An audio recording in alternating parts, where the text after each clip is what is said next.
Hi guys, this is Henry Calvert hosting the 1 year anniversary special of the Opie-Verse. Hope you're ready for a lot of fun and a great time tonight. We're going to have a great time. And yeah, thanks for joining us. Let's get started.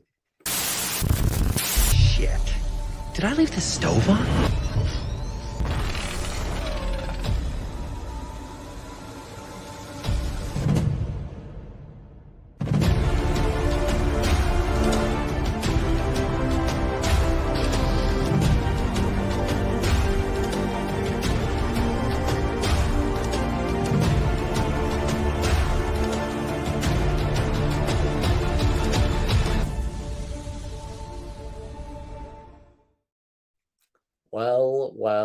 Well. You're probably wondering, who is this bloke speaking? Well, I'm Henry Calvert, and tonight I'm going to be your host for the Opie-Verse with my guest, ObiWan. And I'm doing nothing. If it all goes wrong, it's not on me. It's on me. So it's no pressure. Never done this before, but I'm very excited. I'm excited. This is the first time, and it took me a year to do an ObiWan in person.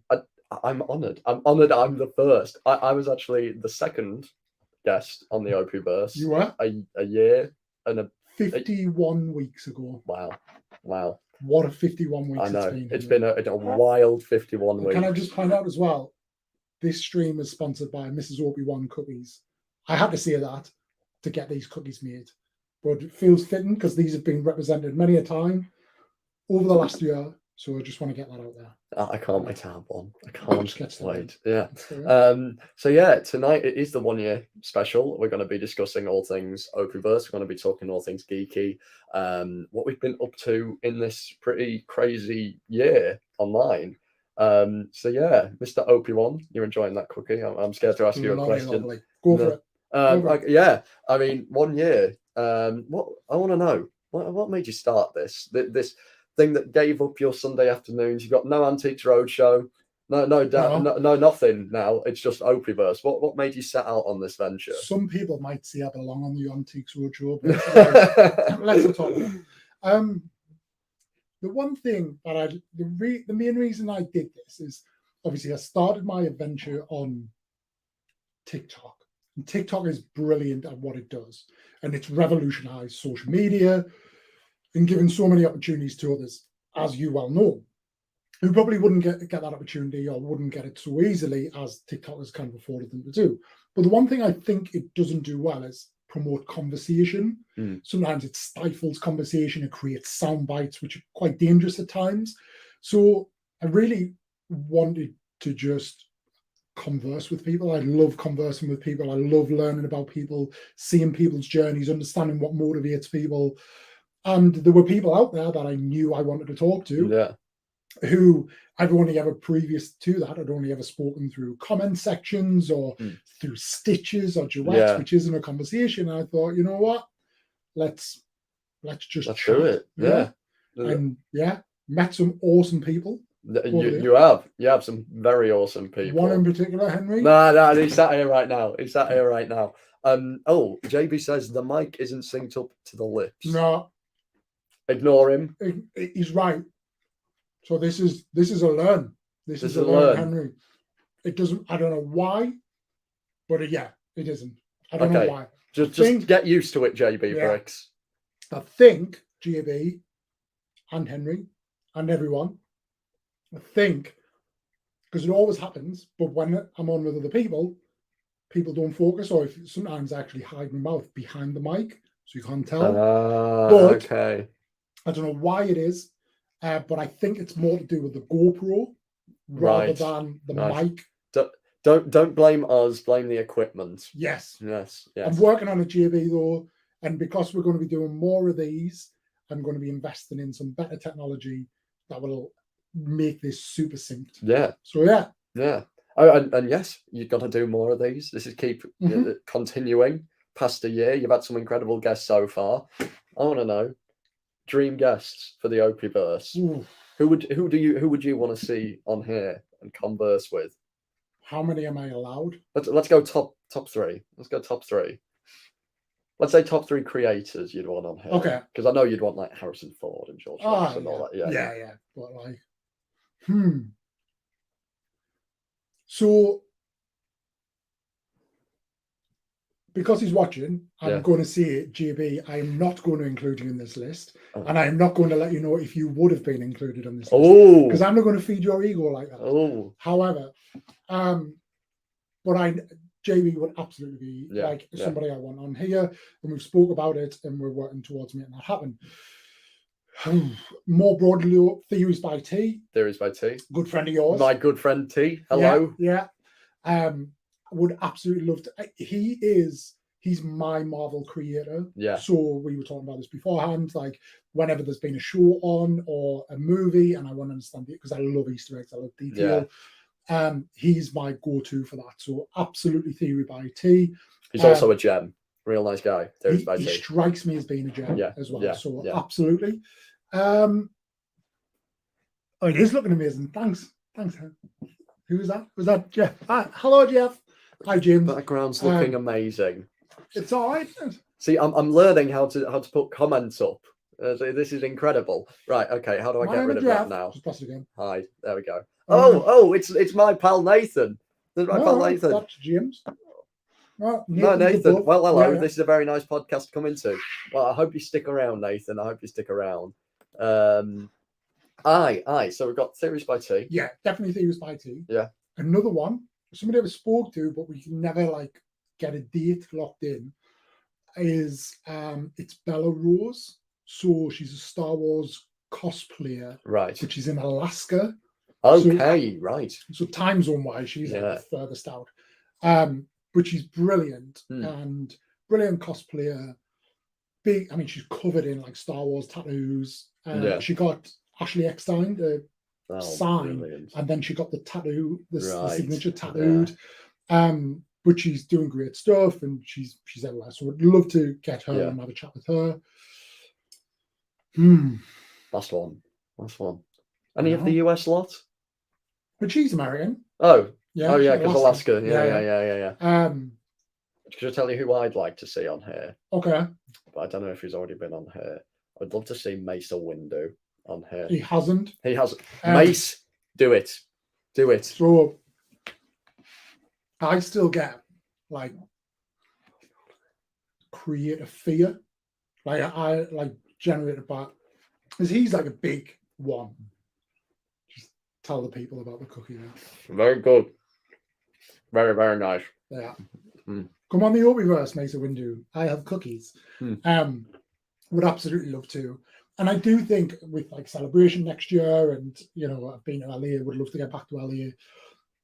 Those are the sort of people I would love to do it in this format with as well. Just sit down and speak with people a little more. But yeah, the only one from I would say that circle I've had is Darth Choco. I'd love to have Element 7 on. But again, I just kind of like have this daunting feeling of like reaching out to these bigger creators. Yeah, I know exactly what you mean. It's scary stepping into that zone. But like it's like once you take that leap, you're there and you're in with them, I guess. And when I do reach out to people are always very welcoming and very open, like like very open to coming on and trying to work things out. So I should take more. I think another one to add in there would be Andor Productions as a Lego creator. Yeah. People are very hot and cold on him, and I kind of don't have an opinion on him. Like I follow him because he's great for very informative stuff. Yeah. People get into like how he talks about things. People have like a very strong opinion on him either way. And I'm just kind of like, it seems all right. I don't kind of hang off every word he says, but I don't like ignore him and all that. But I'd love to have a conversation with him and kind of explore him a little bit more. But yeah, he's a busy guy. So Just looking forward. Looking back. It's been a very cool year. A lot of cool guests. Any standout moments for you? Well, I still think somewhere Rolo is still trying to answer his top 11, ranking the 11 live action Star Wars films. Yeah. That, like, for the first episode, and I like Brixton and I still talk about this. I remember it. It was calamity in everything you would have wanted. Mm. So like that, I remember coming off that and thinking, like what, like how do you recreate, like what happened there, like how do you Yeah. deconstruct that? The fact that he joined using a Guitar Hero microphone, like that was his microphone, so he was like as if he was Oh, yeah. doing karaoke. Yeah. It was brilliantly chaotic. I think Darth Chopper was a big one for me because Darth Chopper and Connor Fahey, two creators who kind of kept me on TikTok. People who I followed from very early on. Matt Mellish, and now I speak to Matt quite often in the background. He's such a nice guy. He's really so clued guy. up as well. He's very forthcoming. He's a very intelligent, very insightful guy. Always love kind of conversing with him, both in a one-on-one and a group chat environment. So I think when I look at these, like Cool Guy Dom was one of the first Lego creators I followed.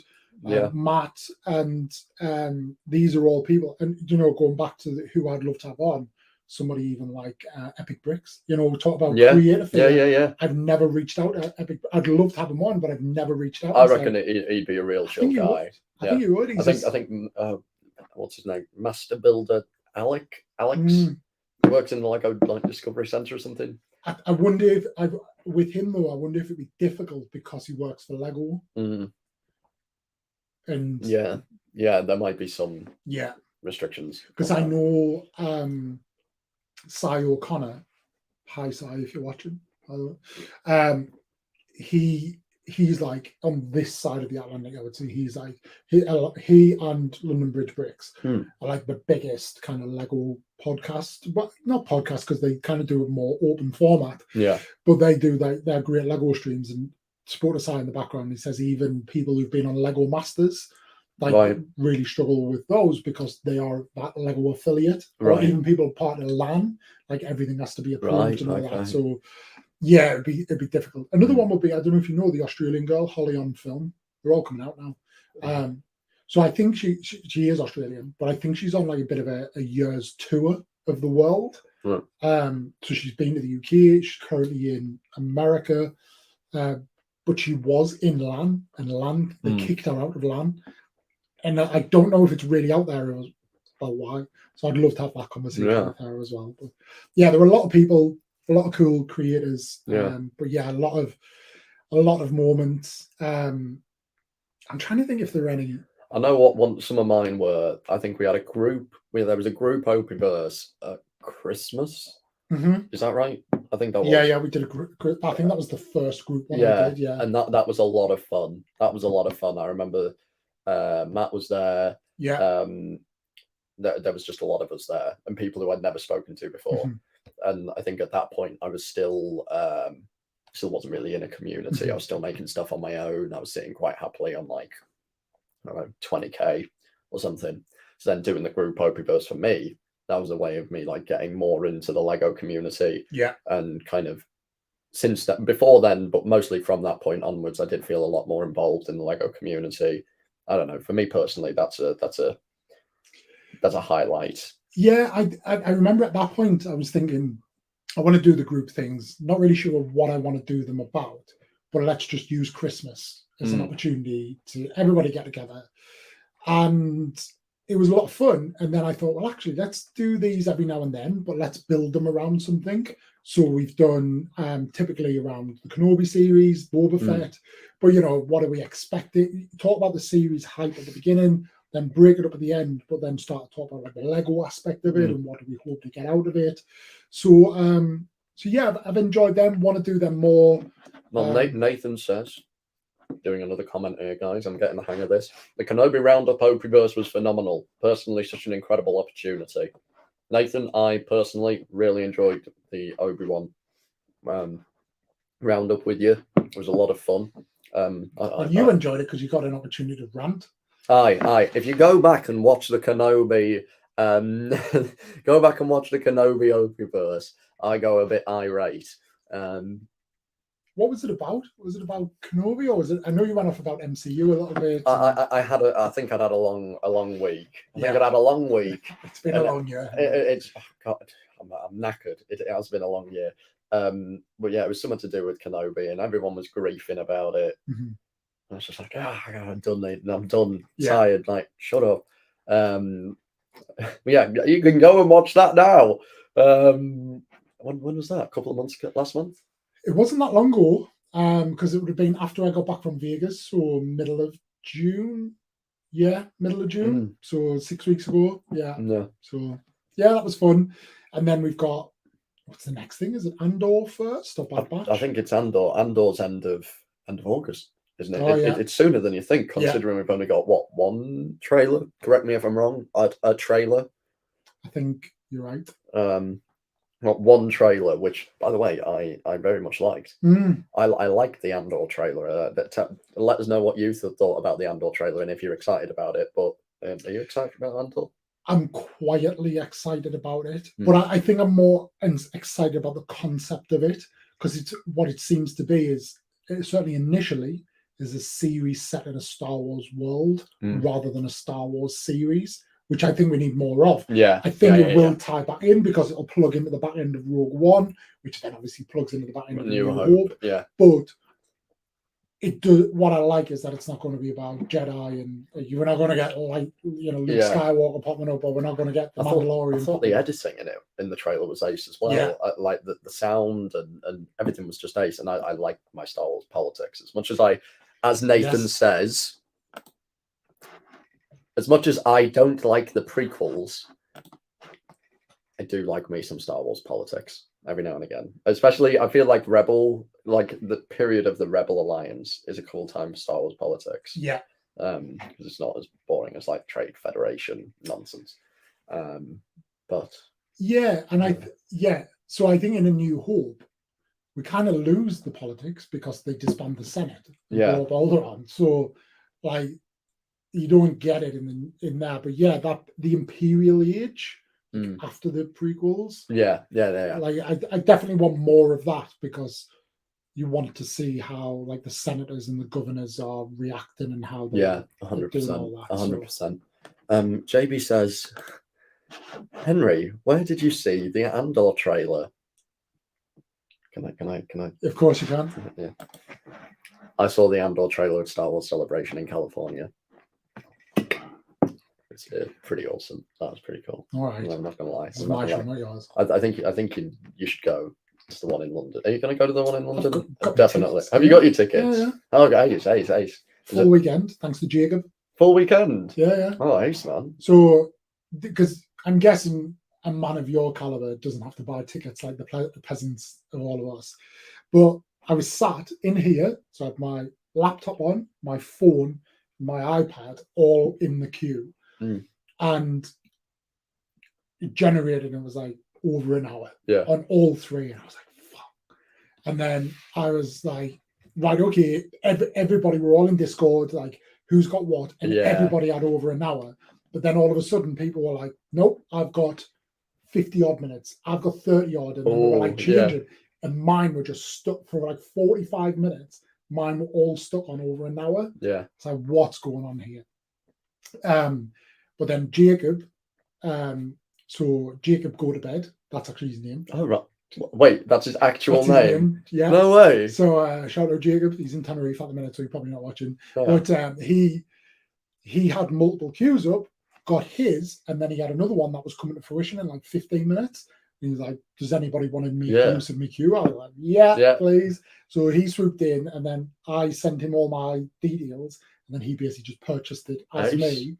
And then I've got my ticket. So yes, I'm going all 4 days. I've got my hotel sorted. So I'm staying in the same hotel as Alice, Alpha Glitch Girl, so who you met at LFCC. Yeah. So happened to be in there, which is then one line across on the Elizabeth line, one stop on the Elizabeth line to the XL. So yeah. The Elizabeth line's lovely, by the way. Just a side note, it's air-conned, it's all air-con, new. Everything. I've been gorgeous. Once. I was in London. What was it? It was the day I went back to work from Vegas. Yeah. That's why you want to travel to London on the train. But yeah, I jumped on the Elizabeth line, down to Farringdon and then into Canary Wharf. So yes, it was lovely, and considering it was a hot day, just everything you needed. Yeah. I can't wait for Celebration. I think it's going to be pretty incredible. When is it next year? Is it early next year? It's early. Oh, it's the same. It's the first weekend of April, but Yeah. it's Easter weekend. So, right. So, which I find quite funny. Yeah. I wouldn't have thought they'd have done that, but it's Easter weekend. Right. Okay. So, from a work holiday perspective, Yeah. I suppose it's pretty straightforward. Mm. It's good for people, but yeah, Easter weekend. The best thing is for all the Americans, they'll get to experience Easter eggs because they don't have Easter eggs. Really? They don't. Easter eggs No in America way. are Kinder eggs or Cadbury cream eggs. That's very weird. We're like, oh yeah, Come on over to Celebration, Americans. You get Celebration and you get Easter eggs. Yeah. Wow, that's going to be novel. And then it's Sunday, so we can go out for like a Sunday roast. Easter roast. Which oh my god, that's going to be mint. Yeah, Choco, Veritas, all of them. Going to have a brilliant time. We'll take you to a Toby. Yeah, Toby Calvert. It'd be grand. Yeah. Just what you want before you get in cosplay and heading to. That'd be horrific. Yeah. Yeah, a nice sweaty convention hall. I've got meat sweat. Are you doing any other conventions this year, do you think? Are you a convention going guy, Mr. Opie? Haven't been yet. Have you been to a convention before? No. No. Yeah, sorry, I have, but not a like a Star Wars, not an MCM or anything like that. I've done other conventions. So I've done a Lego one. Oh right, yeah. Just locally, that's run by the Lug. Yeah. I've been to a tattoo convention. Really? Just at the arena. Right. Arena, yeah. Weirdly, just went and just wandered around. So. I think I've done other ones as well, but like just kind of like wandering around. But yeah, like this will be the first. Like even those I've been for like a couple of hours, an hour and a half. I'm going to live there for the weekend. Yeah, so I'm looking forward to that. It's incredible. Make sure you get your panels, the panel lottery stuff sorted. Yeah, because that's guys watching the lottery for Celebration. It's the way you get your panels is done by a lottery. So you don't like book on them. You basically say, I want to attend this one, this one, this one, this one, this one. And then it's kind of thrown into a hat with everyone else and then it gets drawn out. So you're not guaranteed any panel. So yeah, make sure you get on that when they announce it. I don't know when they would. Well, we wouldn't know. We weren't expecting tickets to be out yet. We weren't expecting to even know. So you need to watch it closely. Definitely. Nathan asks, Henry, are you off to MCM? I am off to MCM. So I have my creator pass. Well, why aren't you are you going to go? Well, so I got my creator pass this week. However, no, I got mine the other day as well. They must have done them in batch. Yeah. But it clashes. So it's like Friday, Saturday, Sunday. For me to go down, I would have wanted to do at least 2 days. So where I'll travel down one day. Right. Stay and then But on the Saturday, I'm invited to a wedding. Oh, it's gutting. Yeah. So we'll see. But I'd love to go. Saturday would have been the day to go as well. Yeah. Because it'll be manic. But I'm thinking the Sunday last year, wasn't the Sunday in the October one, the one when Tom Hiddleston surprise turned up?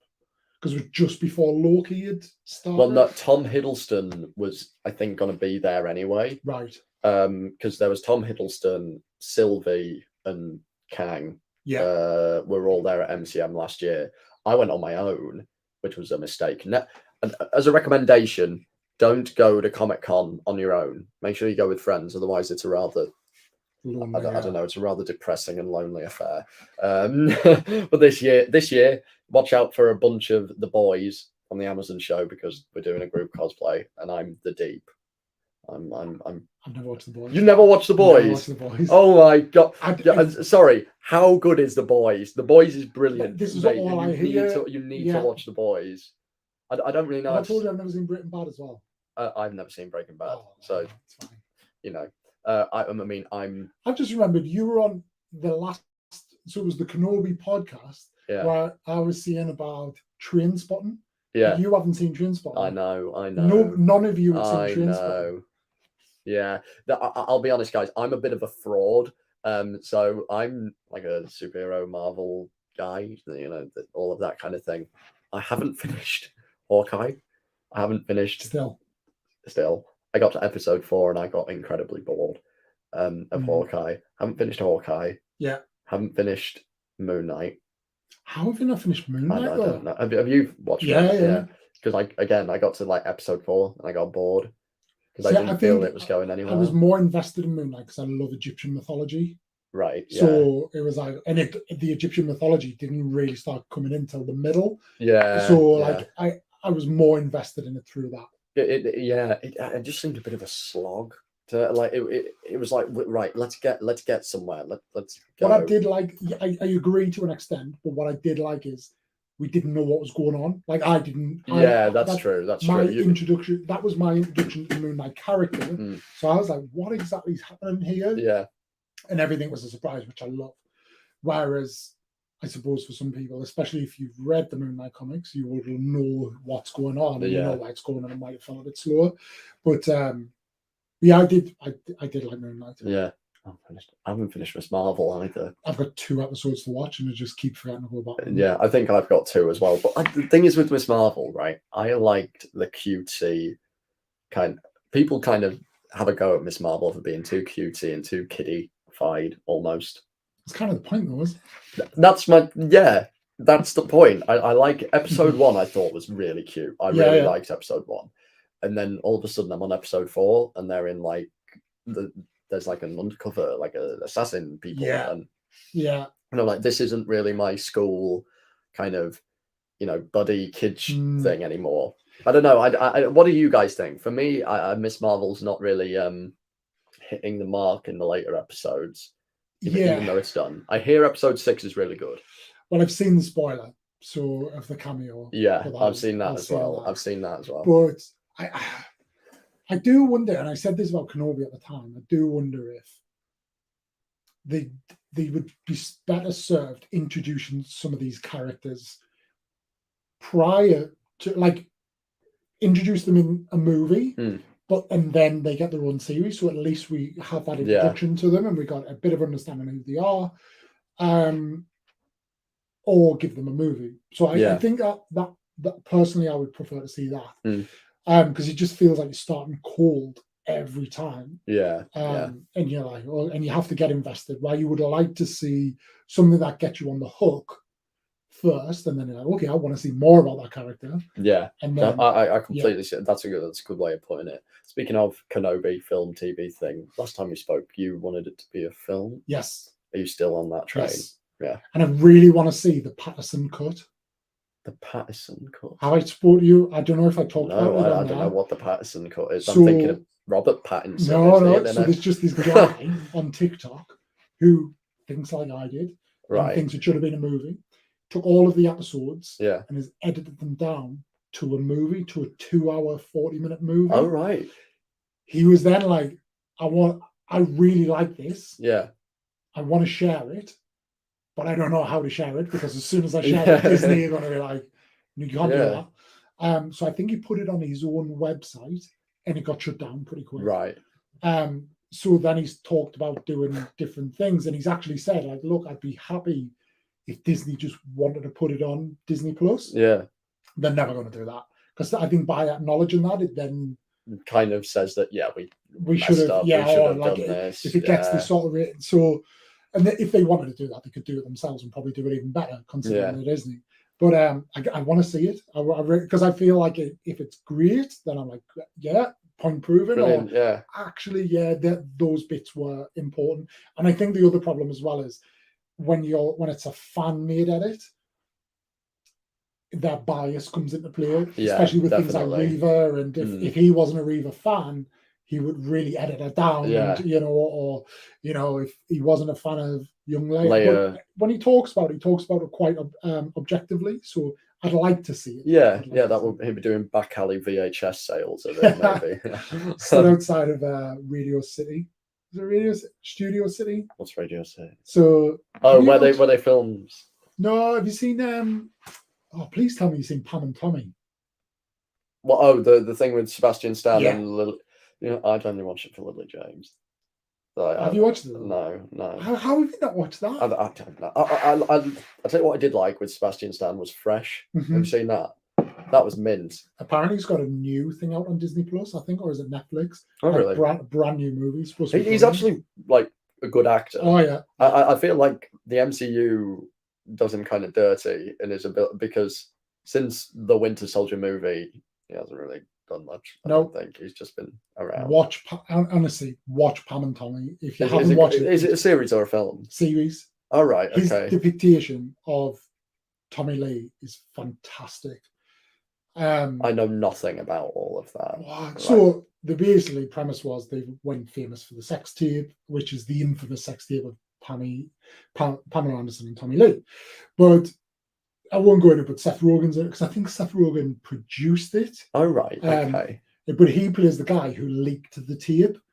And then he tries to like make money off it, but it then becomes quickly pirated. And it was notoriously being sold outside of, I think it's like Studio City Records in LA. Okay. And like the Foo Fighters and Nirvana had recorded there and stuff like that. So it's quite an infamous thing. Yeah. So, yeah.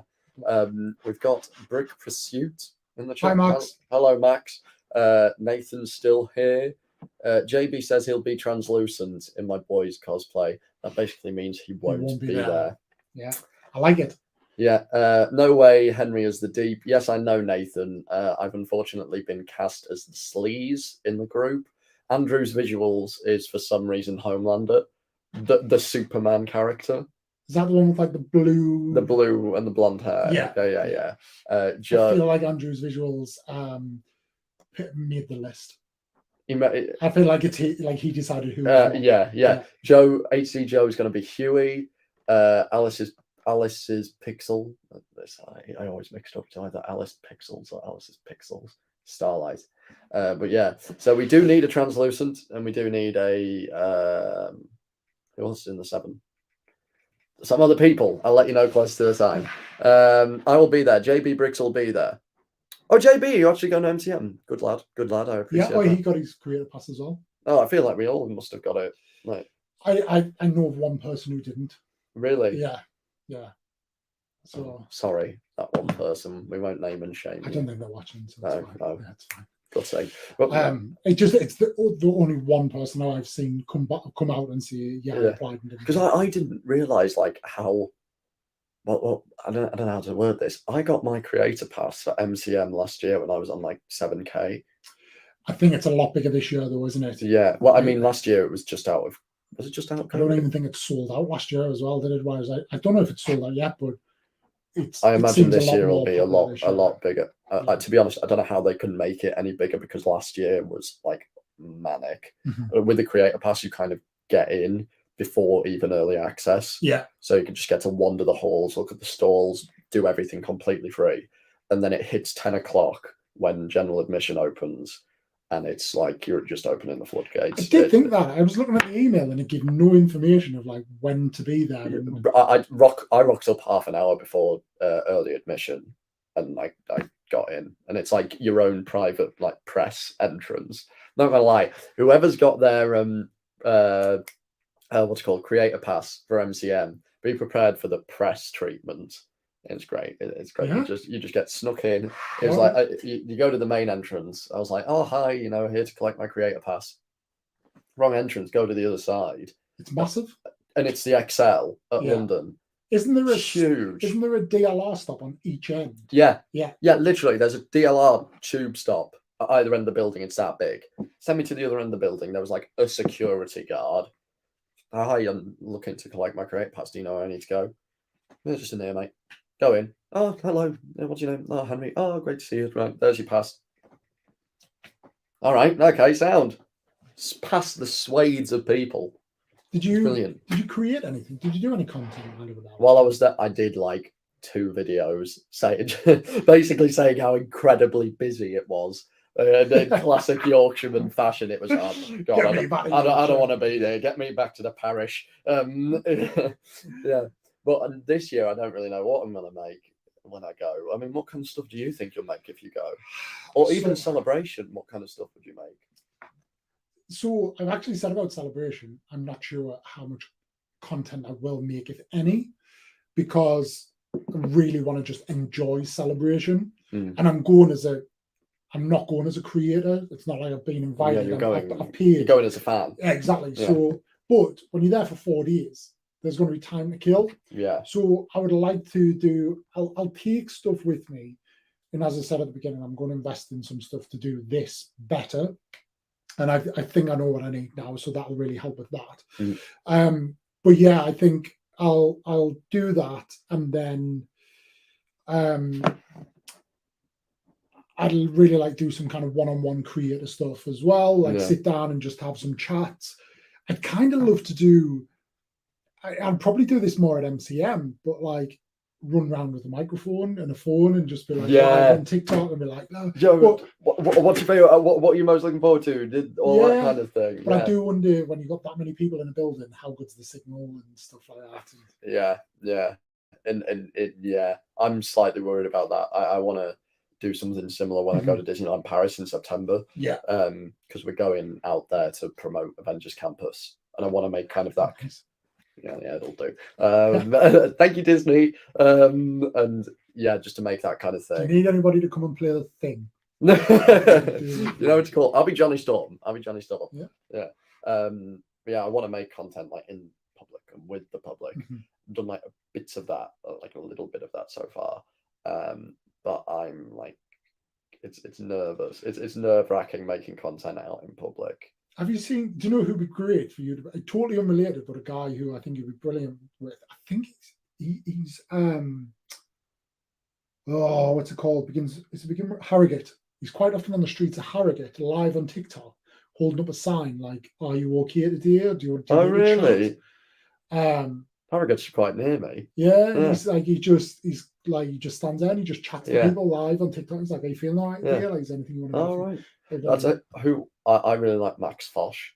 Max Fosh's content. Is he the guy? He's a rather posh guy. Goes out when people are drunk and stuff. He had that soundbite, didn't he? Where I was like, I don't know my fruit. Him. I want to do something similar to that, but it's like, just taking that step in the next kind of stage of content. And I mean, this is kind of leading on to a conversation about content creation.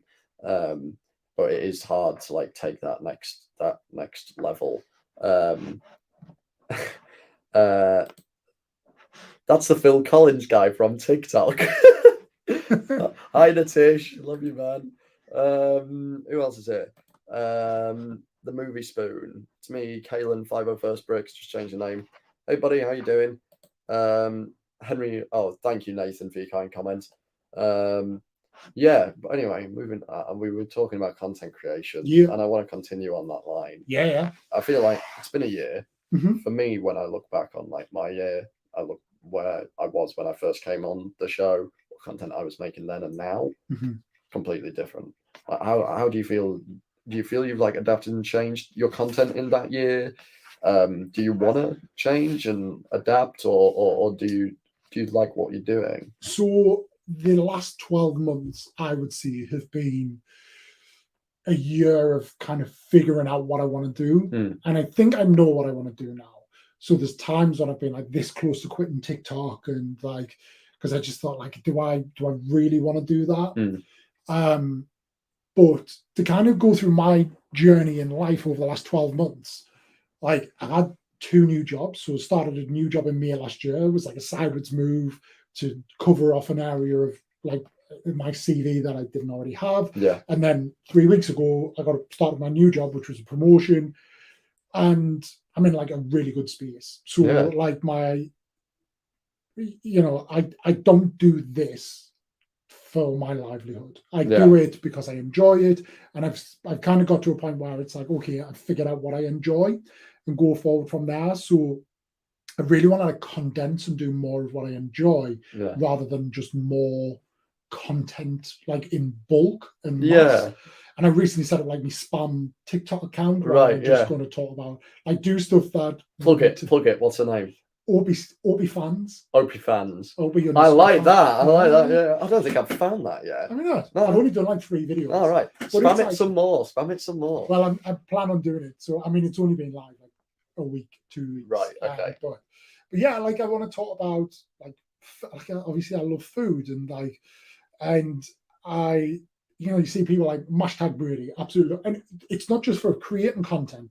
I'm so obsessed with the algorithm. Not as obsessed as JB Bricks, but like, but I know that if I start following things, it changes how like the algorithm. So there are people who pop up on my FYP all the time. I have nothing to do with Lego, Star Wars, or anything like that. Mm. And I kind of want to follow them, but I'm just like, I don't want to see that content because I need to see what I need to see for like my content. So this spam account allows me to follow all these people I want to follow, and just to kind of be that person myself as well. So yeah, just kind of going off on that route, and potentially opens up, because if I start then reaching out to content creators who are not from Lego and Star Wars and all that, because I would love to have different types of creators on here, but if they then see my ObiWan channel, like, but me, I've got nothing to do with Lego or whatever. So if I kind of explain, like, look, it's more about you as a content creator than anything else, then we can go forward from that. But and would you say that's the end goal of not the end goal, but where you'd want to see the OpieVerse go, is as opposed to being geeky Star Wars Lego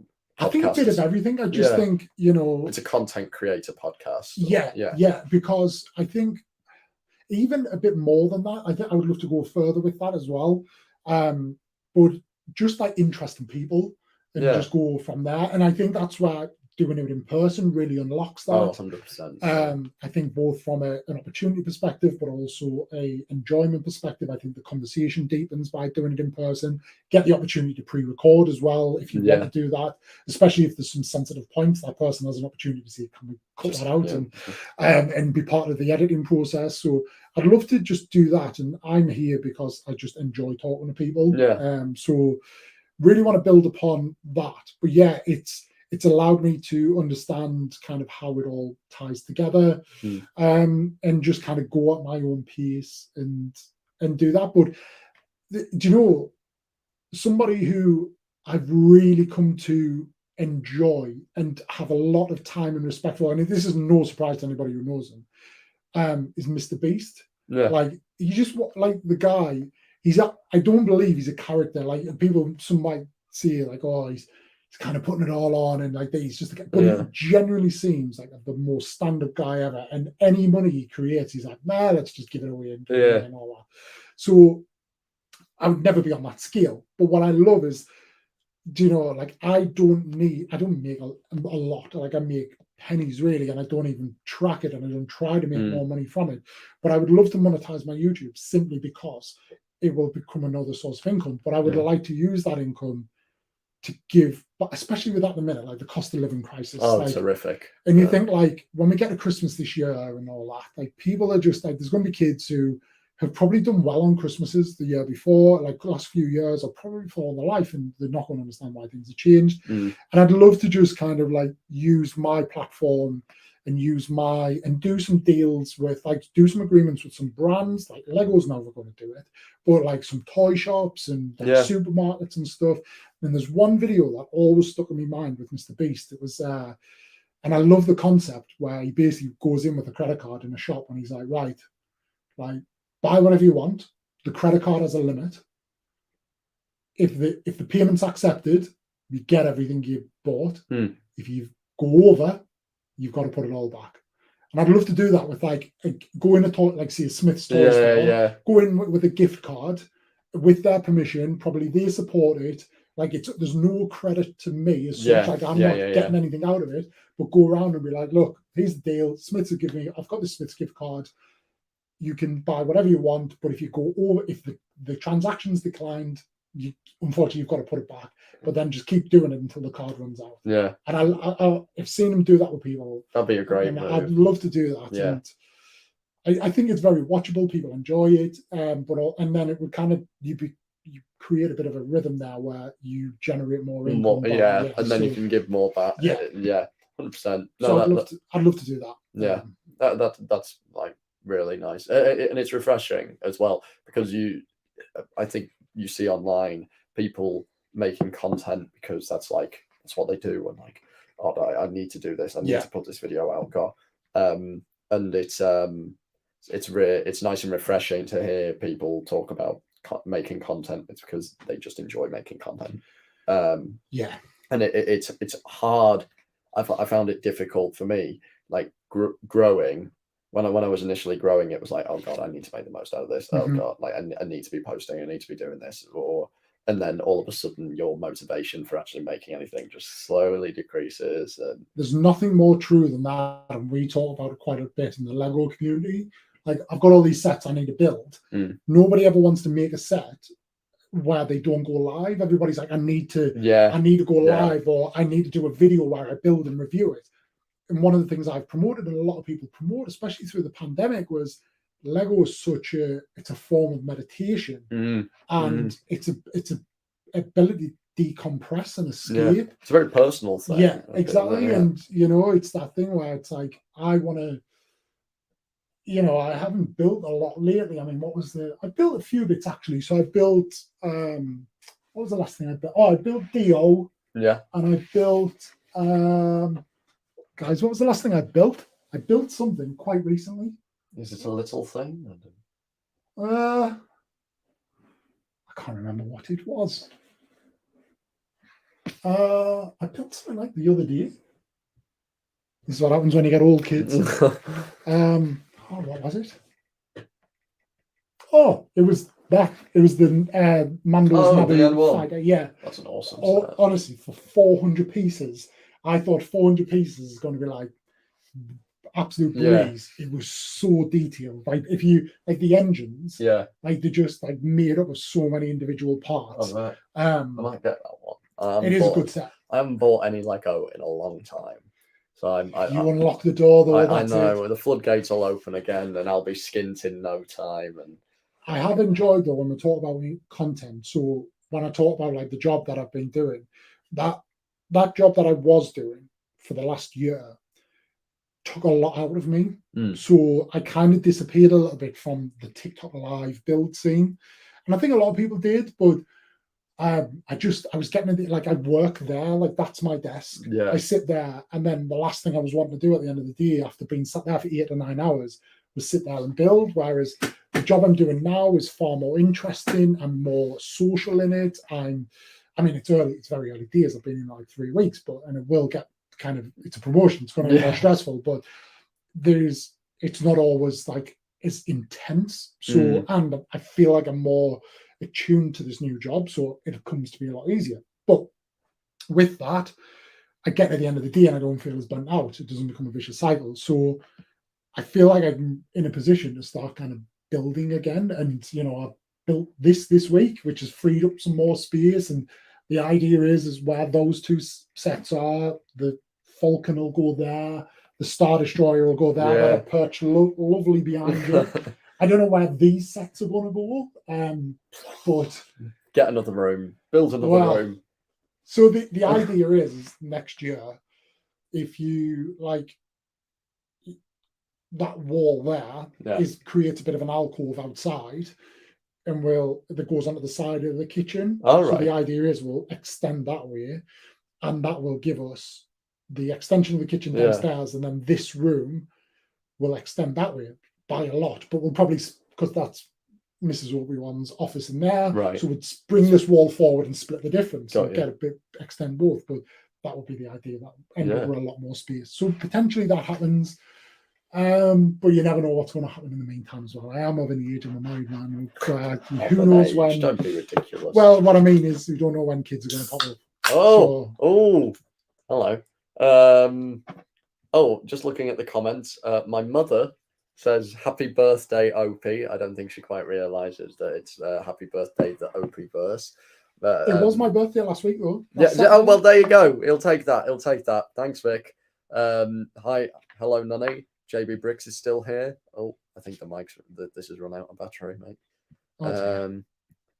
Vader's Castle was pretty recent. Yes. Also, I think we need to congratulate JB Bricks on his silver play button. Oh, we do. That was well done. That is well done, JB. It was actually, for somebody who has been on, and you and I have very different strategies and very different content, JB, but for somebody who's been on YouTube for probably about 18 months now, for you to achieve what you have in like that 6 months was mad impressive. So well done, mate. Well done, mate. Really proud of you. Good on you. Yeah. Speaking of YouTube, are you going to continue? Do you reckon you're going to keep the balance between TikTok and YouTube, or do you? It's a funny one, right? Because I love this and I love the conversation, and I think YouTube will always be the primary of what YouTube is for me. I've dabbled in the past with doing like Q&As where people ask me questions and I answer them and I edit it.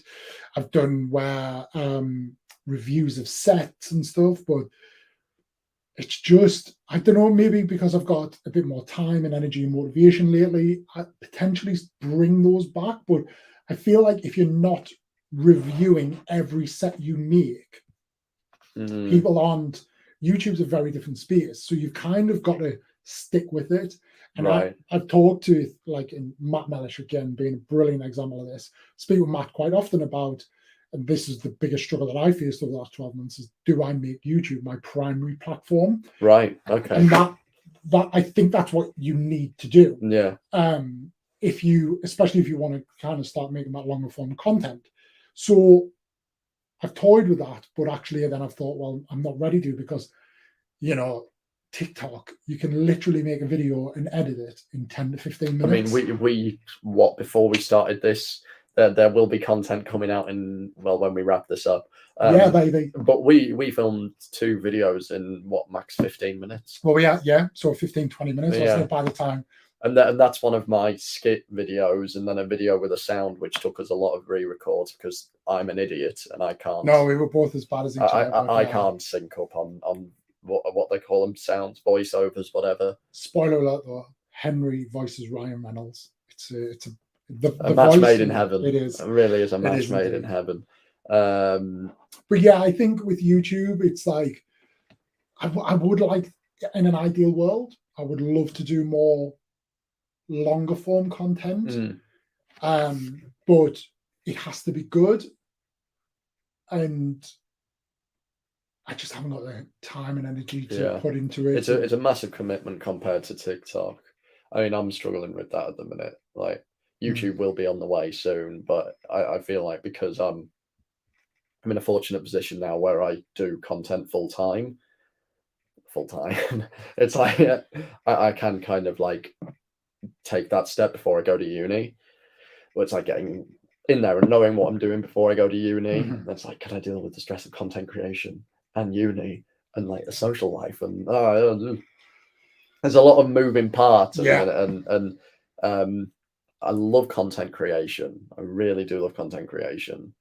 Yeah, I don't really know where that was going. I love content creation, but it is rather stressful, especially when there's money involved, and that's kind of you never want to feel like livelihood. You have to do it. And I feel like I'm in a fortunate position where that's the case, but I totally understand. And then, so I suppose for me, the closest example would be that white box under there is my Lightyear box. Oh yeah. But did you get a set in that? A Lego set? Yeah, I think it's kicking around somewhere. Is it the ship, the little spaceship? It's actually pretty cool. Yeah, no, I thought it was quite detailed. Is it down there? I think it's in there. So yeah, really cool set. And they emailed me and were like, "Would you like this?" Of course I would. Yeah. Was it DDA? No, I think we asked. I think it was somebody else. Right. Okay. But no. So somebody else, they got in touch. Would you like it? I was like, yeah.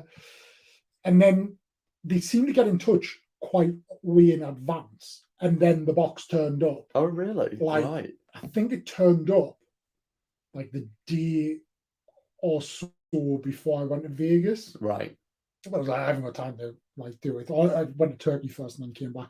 Or it might have even turned up between Turkey and Vegas because it was back for like 36 hours. Okay, yeah. And then that did happen. And then we literally got back, washed our clothes, drove up to Edinburgh, and we were gone.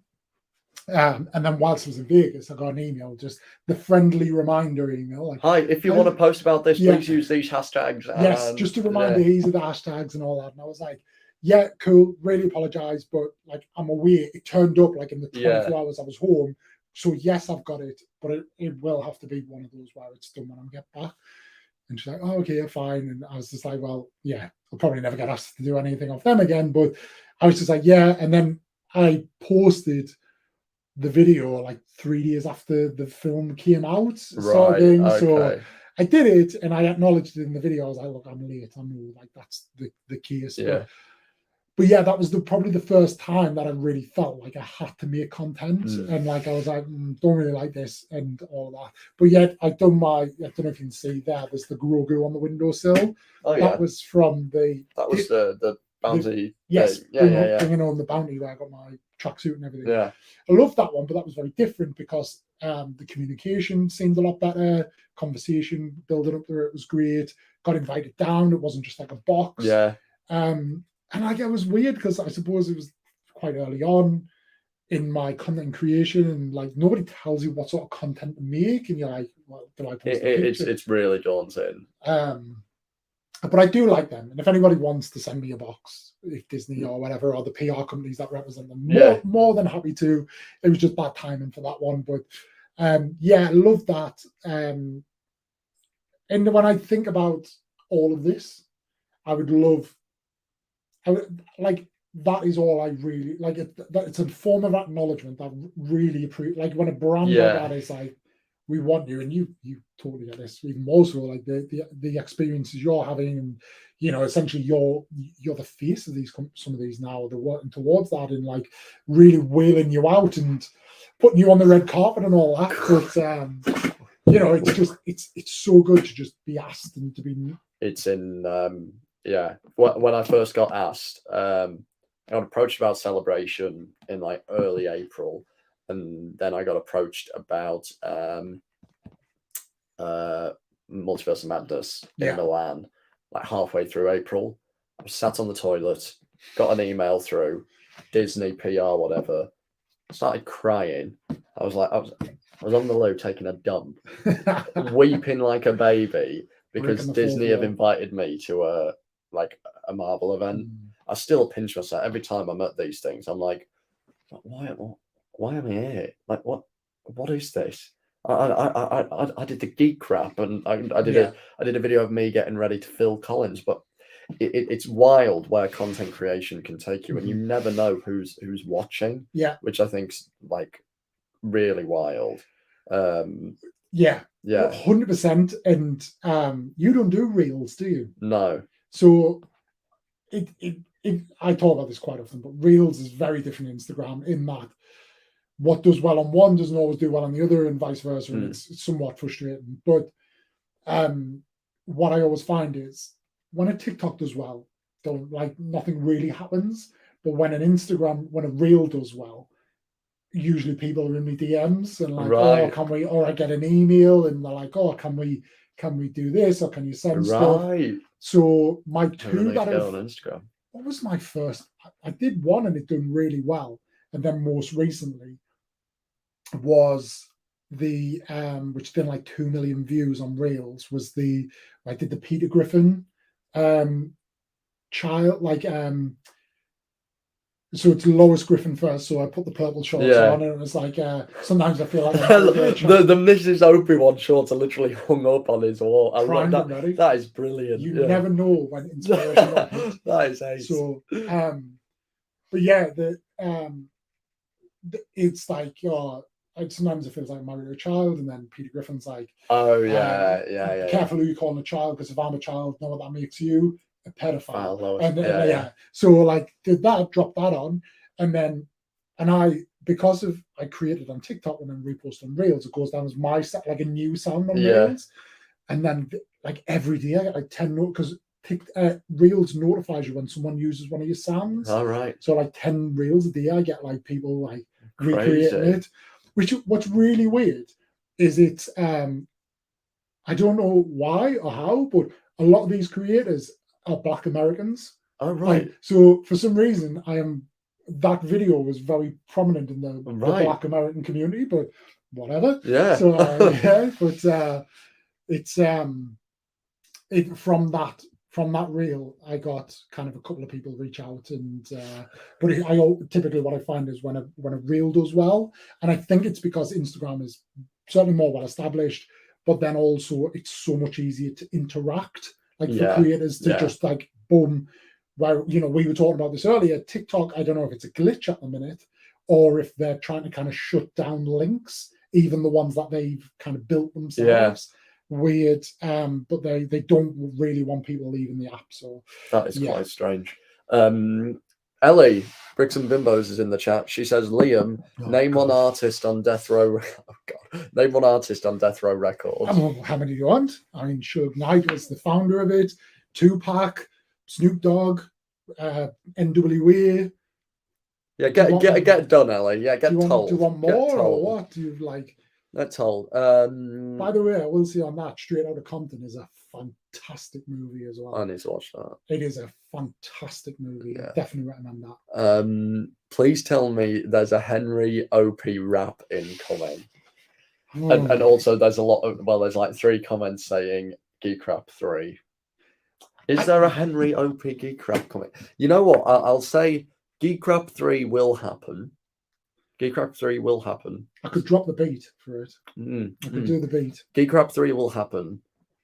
Geek Song might happen.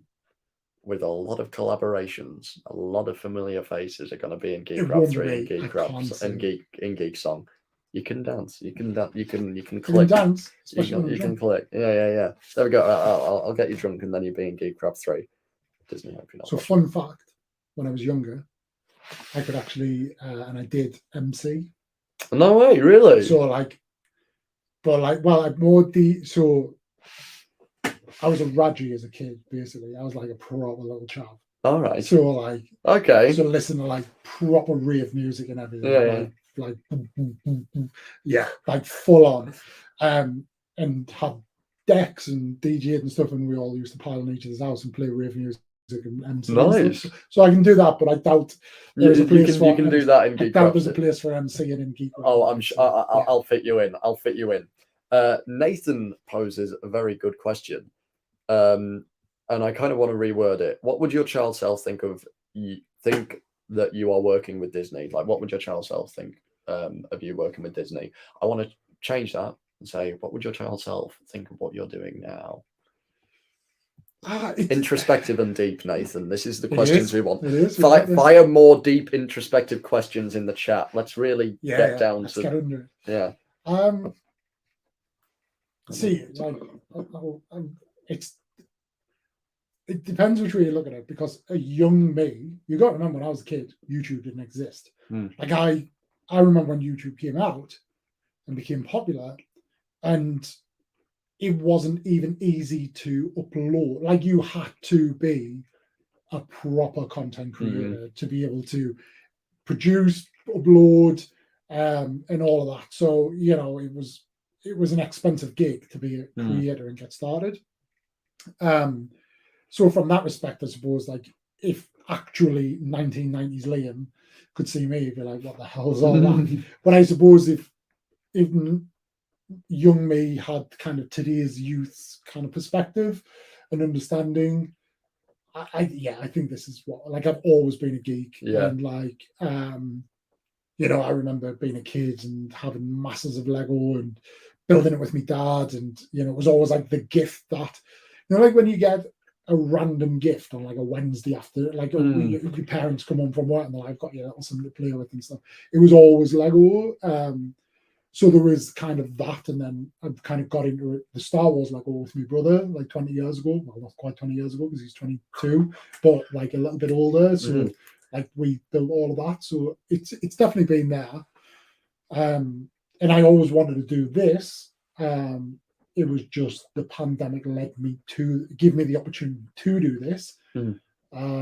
Just timing was everything. So yeah, I still kind of take perspective now though of myself and just think like it's especially with, I use the comparison of the analogy of you put the frog in a pan of boiling hot water, it leaps out. But if you put it in the cold water and boil the water, which apparently is a myth, by the way, like it'll still leap out. But if you do that, it won't realize, and then it'll go from there. So I kind of like take that analogy to, because I've been at this for 2 years, and you don't kind of take stock of where you're at. Everything's been kind of a slow, progressive build. I've never had a bit like what you had, that overnight sensation in any kind of sense. I've kind of just been steady, which is really nice, especially when I haven't got those kind of goals. But so sometimes I kind of get to a point where I'm like, oh well, I don't appreciate where I'm at. And then I'll talk to people who maybe know me, especially through work or like through friendship group, who don't know I do this, and then but then I'm quite open about it, and then they'll be like, "Oh, I like watching oh, you've got like this many numbers and this," and like sometimes I don't appreciate and take that in. So yeah, it's nice when that happens, and like I take appreciation now, but then I think like as well, you know, it's putting my kind of my kid me in perspective. All this, I just look at the kids who are in the comment section who are like, "Oh, I love your videos." Yeah, and, you know, it's always like appreciate it, and you know when they it's very special when you get people saying Yeah. that they, you know, you. I assume for you it would be, you know, I'm into Lego. Yeah. I love your stuff, and you got me into Lego, whatever. My first like input. Nathan blames me. Really? Yeah, Oh, but Nathan. you're a grown man, Nathan, so I can't take any responsibility for that. Yeah, my first proper in-person fan reaction, like when I first got recognized in public for the first time, was a young kid at a local convention. He just like grabbed me, like took my arm, was like looking through some comics, and he's like, "Oh, Henry, just like, I love your stuff, and I'm here because of you. I love comics because of you." I'm like, "Oh, cheers, man! Thank you so much." Oh god, this is so cute, it's so awesome. So that was really special. I think it is the comments that keep. Well, for me personally, it is the comments of "I love your stuff," like keep going. That keeps me. I mean, I love making content anyway, but that kind of tangible effect that you're having, it's like you're having a good positive impact on people. Yeah, that's very special. And I think as well for me, like obviously being at this for like 2 years now, and Can I just say, Ellie says, "What would your child self think that you're doing a podcast with someone a third of your age?" he's not a third of my age; he's 2/3 of my age. JB says, "Man's now 60." Yeah, 2/3, Ellie, 2/3, Wow. and he is my brother's age, so I take solace in that. So yeah, see, I've got mates that are older than you. Well, there you go. See? My good. Oh, anyway, Valerie. Oh, my grandma says hello. Hello. And Alfie says hello. Hi, Alfie. One thing, just to look back on though, one thing I was going to say about like the kids and stuff. In the 2 years I've been doing this, I've done like a lot of series that I just get bored of. This was going to be one of my questions. All right, go on. Ask your question. Well, it was going to be, out of your series, which ones do you enjoy the most? And because you brought back, can you build this minifigure out? A Jedi bounty hunter, those videos, you seem to have brought that back more recently. So when I was doing, this is the third time I've done this as like a series, and they're so good for growth and engagement because people comment, "Can you do this? Can you do that?" You get loads of followers and stuff. But I don't want that just to be exclusively my content. And what I find is when I run those series and then try and do other content around them, people are commenting in those non-related videos saying, "Can you do Bosk as a Jedi?" And I'm like, it's not the video, and I've already done it. So like I break it up because I'm more motivated at times by the content I'm making and the value I'm putting out there. And I look at it sometimes with that and just like, okay, I'm kind of done with this. But what I have said is I'll bring it back and I'll do it every Wednesday, and then it's once a week. Yeah. So that should break it up. That should kind of help. I think what it won't do is those series were super successful for me, like unbelievably successful, gave me a lot of followers. I don't think because of the way the algorithm works and because of the engagement side of it, I don't expect to see the viewers and the likes and the comments that I would get if I ran it Monday to Friday, right? Or 7 days a week and just constantly ran it. But I'm fine with that. Like I enjoy making them. I love the creativity of it. I love the story that I create about that character. Yeah, I love doing all of that.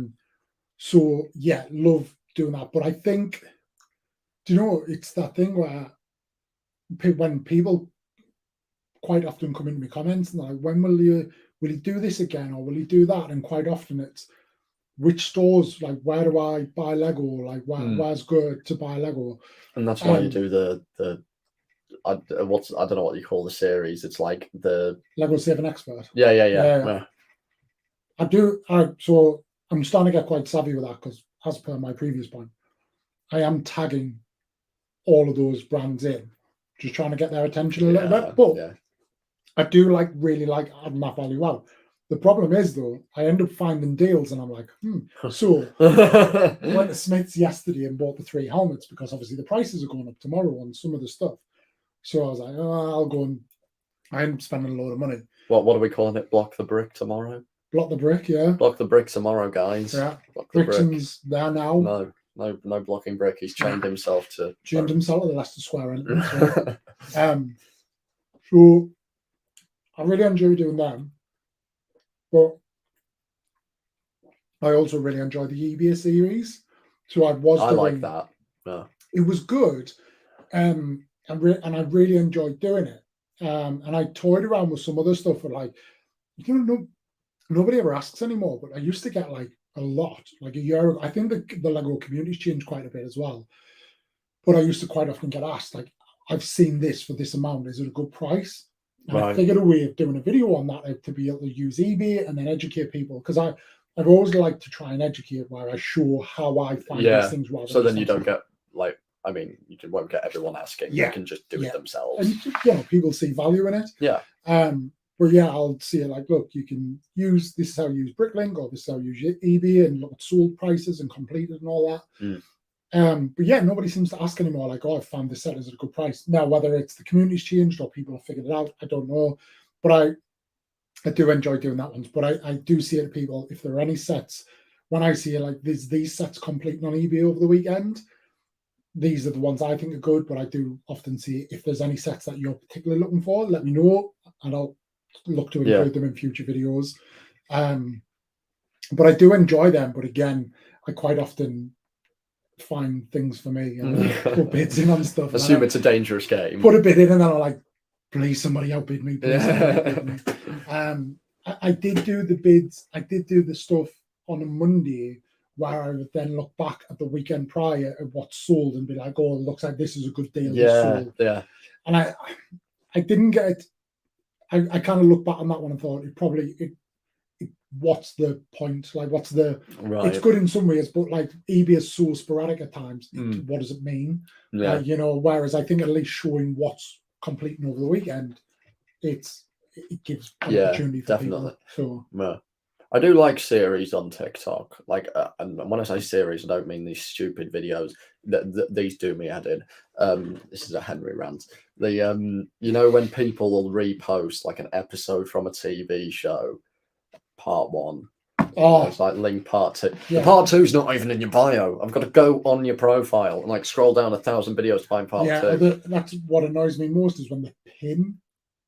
So when you go on to TikTok now, they've got that just watch button, which is good because it scrolls it down. Just watch. I'm a Neanderthal. I don't really know. I'm not tech savvy. What is this? So when you watch it and it's part 1, and you swipe onto the bio, if you go into that person's into that person's profile from a video and the video is buried, there's a button that comes up saying just watched. You hit it and it automatically takes no way. Video. Oh, brilliant. But if that video, typically if you're seeing that, it's because it's pinned, it's because it's doing well, and a lot of them pin it, which then means it goes up to the top, and then you got to, and most of them will be age restricted, so it's like you can't even tell what you're going for. Nathan said I should start a series called Henry's Rants. You know what, Nathan? I will. I think I will. Why not? I love series, and I think that'd be a great. I do have Twitter now, so maybe Twitter can become my place for Henry. But then I'm just perpetuating the toxicity of Twitter. It depends what you rant about, though. Yeah, I guess so. I ranted about Weatherspoons the other night. I was in Weatherspoons, and it was horrific. Excuse me, Mike. In my expert opinion, those cookies are store-bought. Who do you think you are? How dare you? And my mother also says what flavour of the cookies are, and are they homemade? They are homemade. You can observe and you can testify that they're homemade. I walked into the smell of baking cookies, and it was honestly delectable. They are milk and white chocolate, so they've got both chunks in that. They're very scrummy. We'll send some home. We'll send some home, a gift from the Opie family to the Calvert family. Thank you. Remember me when I need some flooring. Yeah, that joke will only get to the Northerners. Like the people in Yorkshire will get that. But yeah, series-wise, what was I saying about? I like series. And I feel like I'm my content at the minute. I kind of have a bit of a series going in my opening the door skits. Yeah. I love it. I feel like that's a series. It's like Henry welcomes people to his room, type thing. It started with my friend, who we don't really talk about, the girl, coming over, and then it's kind of like JB Bricks. JB Bricks got me a few meals. Gets everywhere, doesn't he? He snuck up on me. First time I met JB Bricks, I thought JB Bricks was some like weird fan, because he was just sat, and then he goes, "You're Henry Calvert, aren't you?" And I was like, yes. He was like, "I know you from the Opie-Verse." I thought, what the? I thought this guy's a serious fan. Oh my god, he's been following since the Opie-Verse. And he was like, "Yeah, no, I edited the thumbnail for that." I was like, "Oh god, no way." He was like, "Yeah, I'm JB Bricks." What the hell? You're JB Bricks. He walked. So GB was in August last year. I think it was August the 1st last year. For the release, then he and I were speaking because he's not far from here, and I was saying like, "Are you coming to the Lego store and all that?" So we did, and I was front of the queue because I got the times wrong, and he walked up to himself, and he knew what I looked like, but at that point he hadn't done a face reveal, and he walked up and he was like, "Here's how to make a custom Lego Obi-Wan." JB Bricks, he does that for everyone. Oh, I thought it was special. No. Don't you feel special? JB Bricks met Andrew's Visual and HD Joe at a Lightyear event that I took him to. And not hi guys, nice to meet you. Literally snuck up. And I'm telling this story, JB. Stuck up on Andrew. So like, "Here's how to make a custom Lego Andrew's Visual." And Andrew just, "What the hell?" Like, oh my god, it's JB Bricks. Has he actually made them? Ages ago. Right. They like to brag about the fact that he made them before he made me. Yeah, but I don't know. I'm actually mates with him, so they can shut up. Oh, Mum says, "Oh, that's so kind of you." Opie didn't strike me as a baker. Really, Mike? Oh, sorry, I keep forgetting I can show these. Mike says Opie doesn't strike me as a baker. I do. I could see you as a baker. I can make good cookies, but Mrs. Obi-Wan makes the best cookies. The Mrs. Obi-Wan's cookies are very nice cookies. JB says, "OMG, they're talking about me." Damn straight we are. And the movie Spoon says, "Can we get a Liam cooking show?" Now, you've mentioned previously that you like cooking. Yes. So if you follow the Opie fans TikTok account, the idea is to do cooking on there. So I'm going to do some food videos, and I'm actually going to kick off a series. Not really? A series, yes. So I did a video on this for my American followers about a year ago. Right. And I introduced the Americans to the crisp sandwich. Right. So I love a crisp sandwich. Exactly. Like we're British. Like, yeah. It's a staple. Yeah.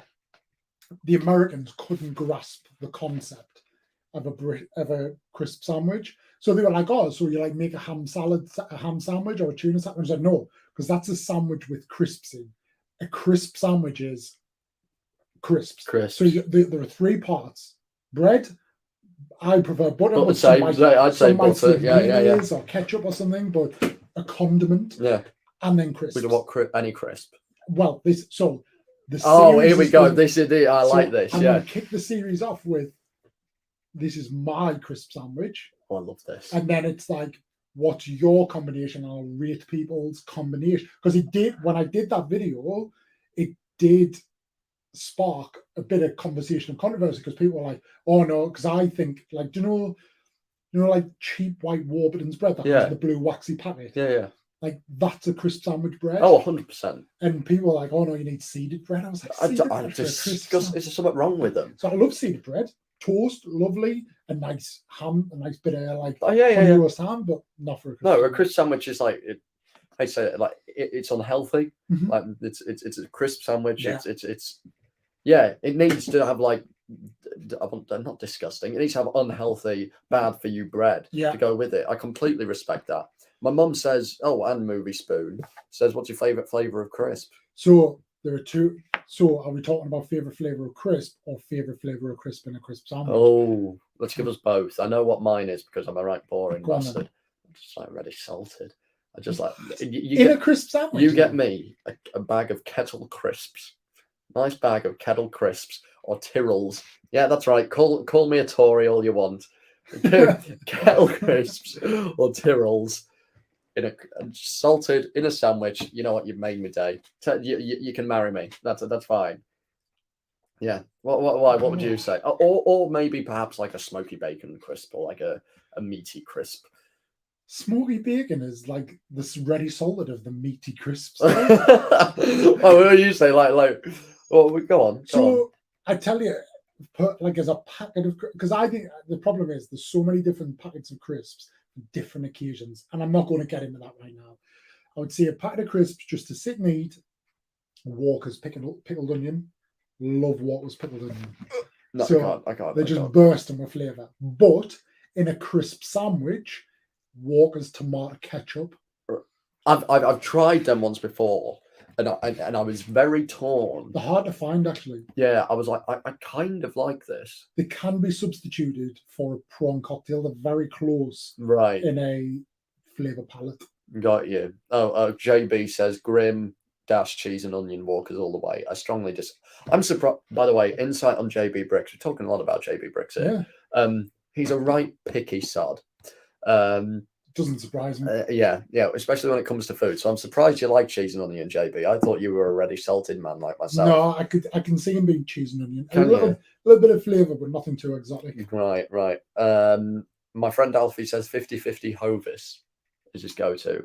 Oh, I can see I can go for that. I can go for that, Scranner. Yeah. And then he agrees with me on my ready salted kettles. So all of the naysayers, you can do. I don't mind a ready salted crisp, but I don't know if it's too much in a kettle because there's too much. Like a kettle's like a thicker chip, isn't it? Yeah. So it's just too much of nothing. I think it might be too much in a Seabrook capacity. You know, a crinkle cut Seabrook in a sandwich. Oh, I couldn't. We're really getting in the Opie-Verse now, aren't we? Yeah, this is intense. Yeah, see, this is us changing away from geeky stuff, moving. It is. But also as well, I have invested in, and it came this week, and I built it over the weekend, and we used it yesterday, even though it was lashing down the rain. I bought one of these like Kamado Joe egg, like ceramic barbecue. Oh, I saw in your story. Oh, yeah. It's so good. So I'm playing around with that. But the idea is I'll start doing I'll cook some meat up and then do videos of like cooking. It'll be like Chef Kuso and all of those people. But I'll do like lives where I'm like just cook. Oh, that'd be ace. Like having a barbie with ObiWan. Yeah. That'd be ace. I'll come round for that. Absolutely, yeah. I'll do a content creator cook-off. Content words off the tongue. No, it really does. We need a Lego content creator cook-off. Can you just record it all? Get 4 cameras set up. Can you imagine the content, the interactions? It'd be brilliant. I'd love to see a Lego content creator meet up. It would. No, would it ever happen? No, because we're all up and down the country. So this is a question because go on, hit me. Chat, please lean in with your suggestion because I've started talking about this, but I did the video and I think you were with Joe and Andrew when I did this video. Oh, really? The TikTok boxing. So no. We were talking about that. That is brilliant. Go on. Andrew's visuals, I don't know if you saw in the comments, came into the comments and was like, I'll have anyone basically, who wants it? Oh yeah, Andrew's visual fancies himself a bit of a martial artist. Well, what was funny is everybody was saying the comments that came in were for you and Joe. People want to say you and Joe, but I thought, I don't know how tall Joe is, but I think you'd have a serious height advantage over him. But you and Andrew would be me and Andrew would be all right because we're both tall and skinny. Joe's short and kind of slim as well. Yeah. But he is. Oh, you're gonna say he was. Oh God, no, Joe. He hides that well. No, Joe is like slightly smaller than us. I don't know whether I would box Andrew though. Andrew's got a vicious streak in him. I think with boxing, as with any martial arts, or any combat sport, you've got to be game. And Andrew, I mean, he's Scottish, right? So Yeah. like they're all game Yeah. up there. He's fine. And Mac Bricks was calling out anybody for the right to date Slayas the other day. So Oh well, Joe will take that. yeah, Joe, yeah, 100%. Oh yeah, Mac Bricks has a bit of a thing for Slayers, a doesn't he? bit of a thing. Oh, that's it. Yeah. I've noticed that. It has I've a noticed poster that. on the ceiling. No, but yeah. It's always either Taya Miller or Slayers. Yeah. I find of the two. Yeah. You guys go for one of the two. Apparently, they're both lovely. Apparently, they're both very, very American. Yeah. Yeah. When you think of American girl, apparently that's. Yeah, I hope to meet them one day. Yeah, maybe they'll come over for celebration. Yeah, and hopefully I don't have. I'm sure they get shipped in and stuff like that. So. I'm sure Disney. I don't have a ticket to celebration. You've got saying. You've got connections, I'm sure. Yeah. Oh, JB says him and Joe. I could see that. I think JB would definitely be in there. I could see. I could. How tall's Nathan? I don't know. I haven't met him yet, but I'm going to Cardiff in 6 weeks, so I'll see him down there. Right. Okay. Yeah. Because Nathan strikes me as a tall bloke. Well, he can't be that tall because he fits in quite comfortably in these stairs under the cupboard. Do you know this about Nathan? No. So his studio Yeah. is the stairs under the cupboard. So he's the Harry Potter of Star Wars. Brilliant. Oh, bless him, Nathan. He's But yeah, I don't know. There's something about him where I'm like, you could be quite tall. It could be. Who would you take? I don't know. I there's nobody stands out, and there's no. Like, yeah. I feel like as well. Like for me, I could get into it, but I would need genuine beef with someone. Yeah, and that's the thing. I couldn't see you creating that beef or forcing it. You know, most of these TikTok boxers have this fake beef for the I don't know, for the game or whatever. Someone says Max VOP. So that's Max's Brick Pursuit. Oh right. Liam and Choco. So Max, I would only in if you agree to do mud wrestling. I mean, you could get stuck in. See, I couldn't because I'd like with Choco. He's nice. I'd be like, yeah. You're right, mate. No. I've got you. Can you explain the law behind this, please? So, I don't know. Like, there's nobody that really stands out. I think there'll be because it's charity and there'll be a fun element to it. So with that, like if somebody was like, should we do it? Then I'd be like, right, okay, let's do it. And what I would see is like, look, from a promote, like let's have a lot because I think especially with the nerds, right? Where we'd have our most fun is in the hype and the build-up, dropping all the lines. Brilliant. Imagine the walk-ins. Oh, it'd be ace. And then we'd get to the ring and be like, No. Should we? All right, so, let's give it a go. I feel like if somebody could potentially be the opposite, where somebody is really, really kind of like up for doing it together. I think for me as well, the problem I'd have is I'm trying to think who would be a heavyweight. Because basically anybody over 86 kilos would be a heavyweight. Right. So I ain't getting under 86 kilos. Now, I don't know who would fall into that. Right. Especially in the UK, no one's. Yeah. Yeah. But it's surprising. You don't know sometimes, but yeah. Henry should have a geek rap battle instead of boxing. Kai, I completely agree with you. I completely agree with you, mate. Rap battle night. Oh, that would be mint. We'll do it at a celebration. Yeah, 100%. I tell you what, we were discussing with the Film Talk people. Well, I say the Film Talk people. You're getting an insight into some discussions here. Charity football match. I'll definitely do that. I'd 100% be down for UK Geek Talk charity football match. I think that would be mint. Yeah. Because I feel like the US have Comic Talk. Mm-hmm.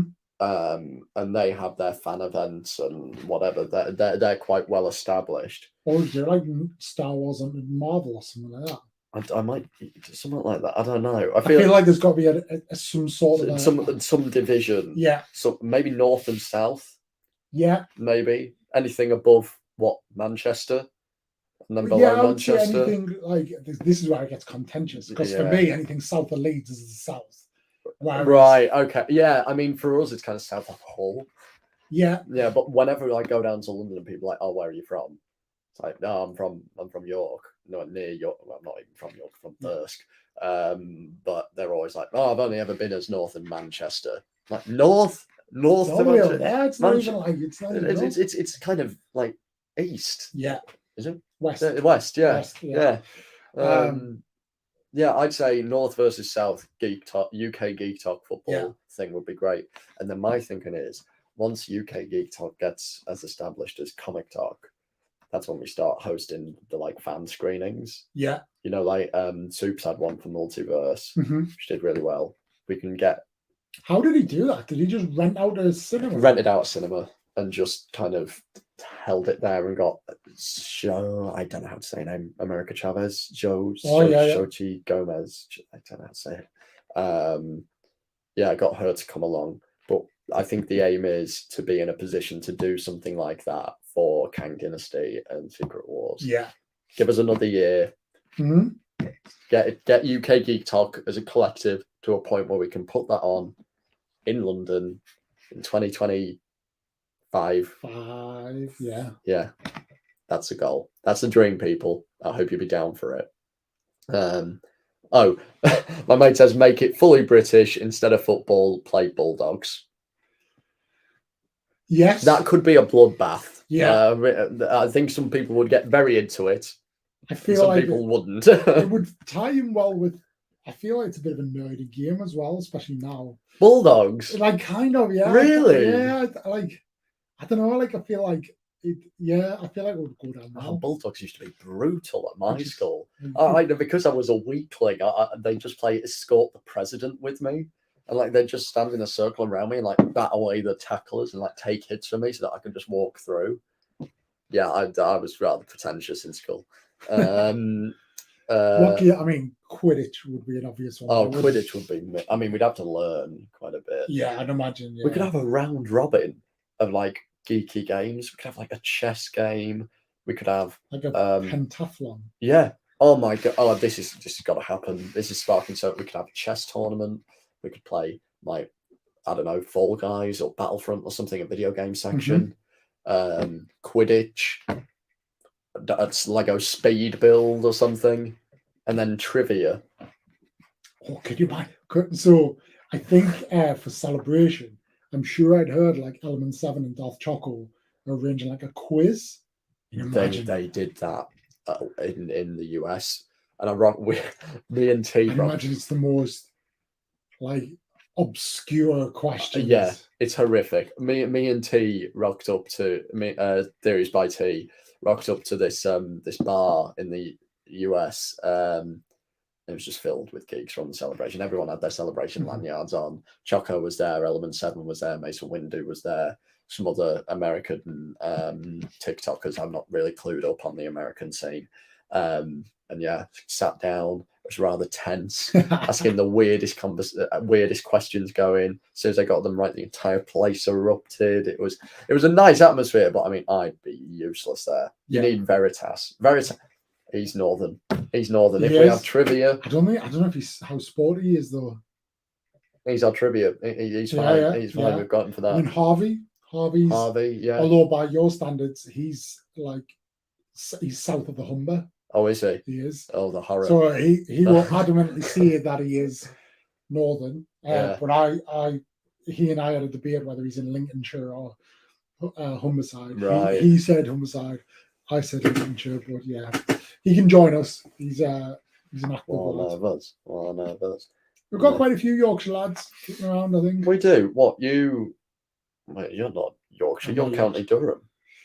Actually, Tyne and Weir. Never heard of that in my life. You've never heard of it? It was only established in like the 90s. Tyne and Weir. So Sunderland used to be part of County Durham. Right. And Newcastle, I think, used to be part of Northumberland. Right. Then they basically came together to form a new county of Tyne and Weir. Tyne and Weir. Yeah, there you go. Wow, you learn something new. Join the Opie-Verse. You learn something new every day. Geography. Fun with flags next week. Please, Henry says, sorry, it's not coming up on here yet. Henry, please meet with Just Gabby.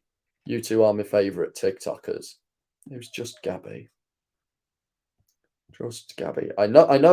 Oh, do I know? I think I know someone called Gabby. She's a TikToker. I do know her. Yeah, she's lovely. She's done a me style video with the door. Sorry, I'm just clicking with me now. I'm so bad with names of TikTokers and stuff. Like, it's awful. I don't really go on TikTok that much to like watch stuff. Yeah. And if I do, I go on Friends. I go on Friends Yeah. and following, and that's about it.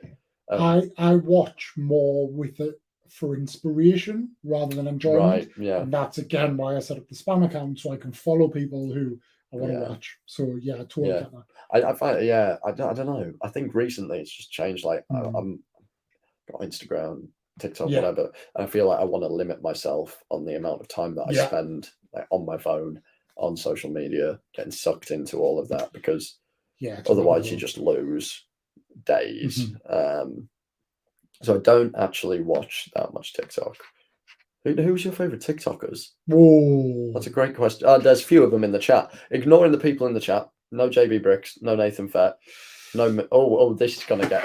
This is good. This could get beefy. So I actually did. Why there was a bit of a trend going on a couple of weeks ago. It was like your top 5 Lego TikTok dream team, but I don't feel like that truly represents it. It's Right. difficult, right? Because and Matt Mellish, if you're watching this back, which I know you do, I felt harsh leaving Matt out, right? I was shocked you did. I remember watching that video. There is a reason for it, right? And love Matt. Love his I love Matt on Stud Buds. I love it when he comes on, because what I love about Matt is when he shares. But Matt's content is more like it's Matt dance and like trends. Oh, the and Matt stuff. dance. Oh, how long has he been doing that? It's Man? like 700 years now, I think. Ridiculous. Oh my God. But yeah, so, and I know lately with Matt, he's in a bit of a transition just with work and home and all that. So from a TikTok perspective, he's still somebody I enjoy watching. But my favorite things about Matt is Matt. When I get to speak to Matt, when I'm messaging him, or when I'm watching him, like his input, I love watching him on Stud Buds, and when he does like bricky, because he and I look at things quite similarly, right? Like yeah, the economics of bricks, and when he comes on the Opie-Verse, and we talk about like always very interesting what Matt's got to say, but that's not TikTok Matt. So I was like, it's more about showing appreciation for the side of Matt that I do like, and then I did think like, who would he have replaced? Probably could have fit him in if I was to get it on people. But yeah, I was happy with my list. But, while we're here, guys, be thinking about your top 5 favorite TikTokers. We want to know in the comments. Tell me. Indeed. Yeah. But I always have to see like Darth Chotwell and Connor Fahey. Like, I think those two are my. I know. Connor from, you will know Connor. He does all the Star Wars videos where people ask him a question, and he hits helicopter. Jedi Connor. Yes, yeah. So, yeah, really sound guy. I used to watch his stuff all the time, and he's also a really nice guy. So he is the first person I followed in anything. Yeah. So he and then Chotwell were like 1 and 2. So and I still see now that I was probably done with TikTok in like what it was with dancing and trends and like all of that. And then I found those guys. Then I found Cool Guy Dom. So there is a thing with those that will always attest me sticking around to those guys. But I think over time, like others have come and gone. Like I used to. Do you know who Jack the Lego lad is? I've heard that name. So because he's a Yorkshire lad, and he's like proper York. We've never seen him because of his age and all that. But he's been gone for quite a while. But he reminded me as the kid from This Is England. Right. Like he's bullish, he's brash, he's Yorkshire, but like so full of life, so full of just everything. Everybody loved it. And for a long time, people thought I was his dad. Like, really? I'm not his dad. Like I sound nothing like him as well, but obviously if you're American, he sounds like me. But yeah, and then it changes because I think people change. Like, We talk about Matt there, and Maticus I find really enjoyable because he blends trends like fun with informative. Kenobrix does really well with that, but it depends. Like Reese Bricks the Pennies is back. He's obviously going to be a hit once he kind of gets back up to speed. So it's always didn't he get kicked off or something? I remember there being something going on where he kind of disappeared. No, he's been to Taiwan. Right. He's been studying abroad for a year. Right. So he took a break from it all. But yeah, great guy. Like there's just all sorts of people. But I don't know about you, but I feel like TikTok's changed so much and it continues to change. It's difficult sometimes to keep up with people, and you see somebody and you're like, I haven't seen you for ages, but I follow you and all of that. So yeah, there are some good people out there. 100%. There's a lot of good content creators. And it's funny how my tastes have kind of changed through being on TikTok. Yeah. It's like I was really stuck in what was I stuck in? Like the Jedi trivia, Star Wars trivia stuff and things, like that kind of hole for a while, which wasn't a bad hole to be in by any means. I was in there for a while, and then it was like all of the skit videos, by like what's his name, Cole Andrews and Jack Joseph, and that really funny blokes, like properly funny. George Clark I found very funny. Someone met him. Anyway, there's your boxing match right there. But yeah, there's a lot of like great people out there. I mean, for me, like aside from like to be fair, like the only people that I really watch now are like the people on my friends list. So it's hard to say who my top 5 are who aren't my friends. Theories by T, 100%. Theories by T. Just because I love his content. It's like I get the information, which I could get off of like Twitter or whatever. But it's like it's got that personal feel, and I like being told information by someone that I feel like I know. I mean, I do know him, but like even before I met him, it was like, no, I did you know what I so mean? Welcoming and it's like a teacher. I really like Theories by T. I'm Tropical Joe is another one who kind of presents the news. He's a fun guy, really like him. Who else do I follow? It's like, God, I can't remember. Really like Kai Likes Movies. I think's in the chat. Okay. There's a lot of really good people, but I'm in the fortunate position where most of the people who I like on TikTok, I'm like pally with. And that's really lovely because it's a nice supportive community. And that's something that I found through doing TikTok is a bit of a community, because from the outside looking in before I started TikTok, Star Wars community, very toxic. Like everything is quite kind of intense and a bubble, which is kind of hard to get into because everyone doesn't really want you there. They want their own opinions, all that kind of thing. And I got in with the Lego community mainly through you. I've somehow guys, the Lego community. The ObiVerse, was it? I don't know, if I'm honest. I started off on TikTok doing comic book content. And it was Brixton that introduced. Brixton introduced us. And somehow I've been a part of the Lego community. I blame Jamie for that and your Tower of Orthanth. I said for a long time Jamie would do a weekly video where it was like annoying Henry Calvert until I get my Tower of Orthanth. And that was so lovely because that was my first flavor of like geeky community, and that was lovely. And anyone can attest to how lovely the Lego community is. Everyone is very welcoming and supportive. And Star Wars community in person Star Wars community, brilliant. Brilliant. And you find the right people in the Star Wars community, it's lovely. And I kind of implore anyone who's like kind of on the outside, like enjoying things on their own, but they want someone else to speak to, like join a Discord, join a whatever, like find those communities because you are wanted and all of that. And it's lovely. It is lovely. And I think out of anything, community and friendships, the main thing. It's getting a bit deep. Community and friendships, like the main thing that will take away from doing Yeah, stuff I online. wholly agree with that. Mm. I think the people that I've met, the people I interact with, they are what keep me here and keep me kind of motivated, keep me interested. Mm. I mean, I started doing all of this simply because a lot of my mates don't like Star Wars. Mm. They kind of, one or two of them is into the Marvel stuff.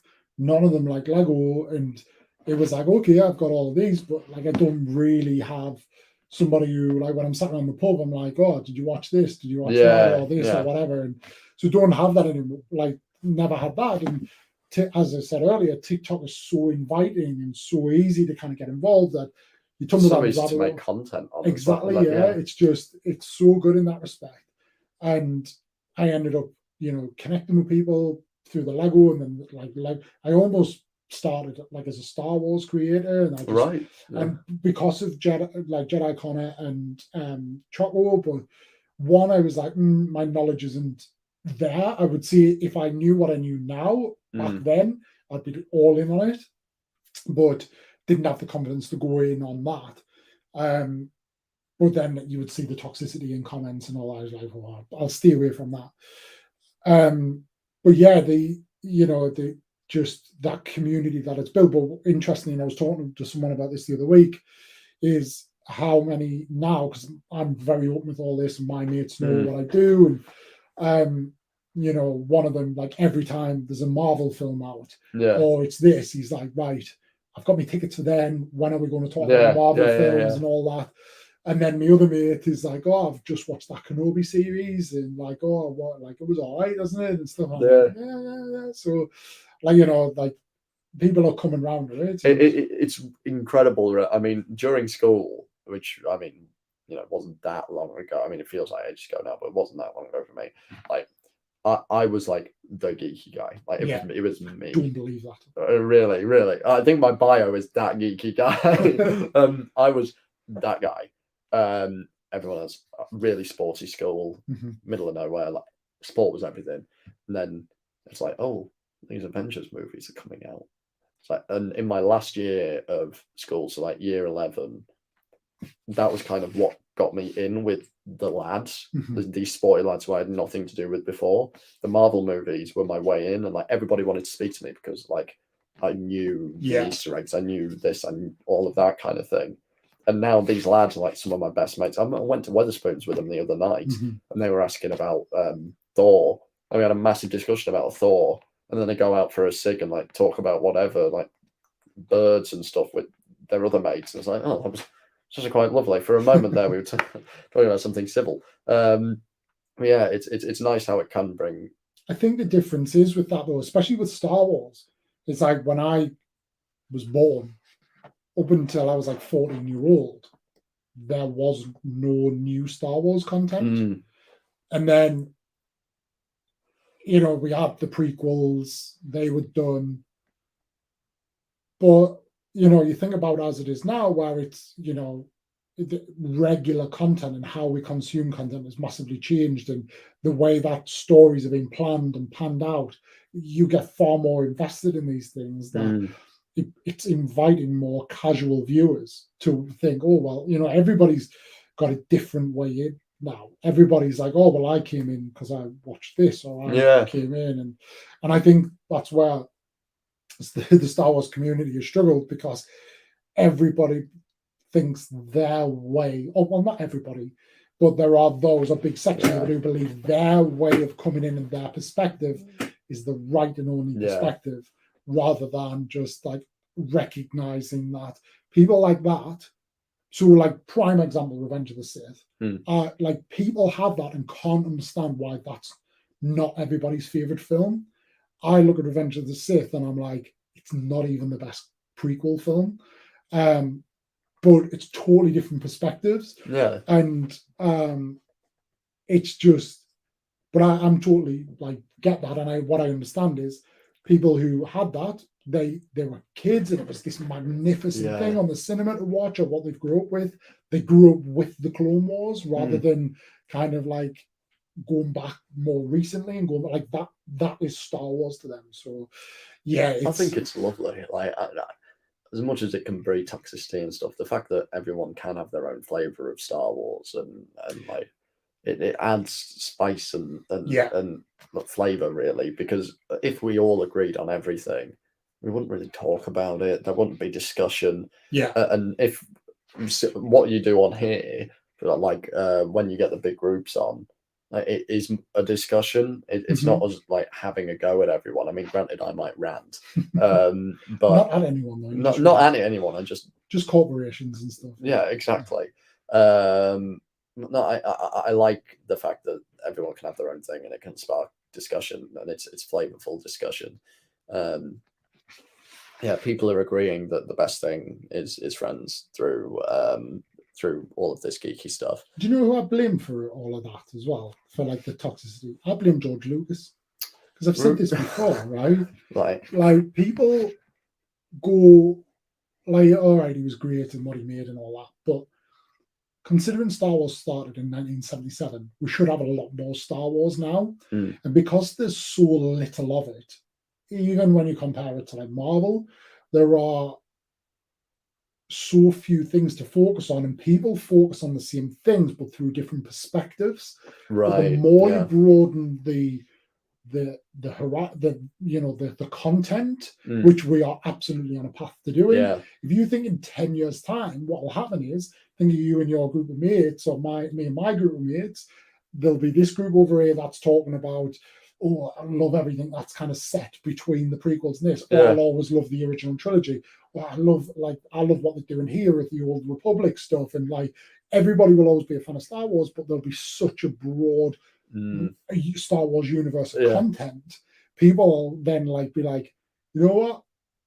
That came out, it's all right, but I don't need to focus on that because there's all of this. It's the way we talk about the MCU now. I'm excited for Star Wars to get to that point, and I hope it does get to that point. I mean, what we've got, how many projects coming up? It's like Mando season 3, Ahsoka, Bad Batch, Andor. Andor, yeah. Acolyte, which the lead's just been cast. Yes. Hasn't it? San Diego, that was revealed. Yeah. It's an all-female cast or female lead cast. I think it's a female lead. Yeah. I think that was the plan. Right. And I'm hoping, I really hope this is the case. But I think it's pretty well known now, documented or expected to be a Sith story. Oh, yeah. 100%.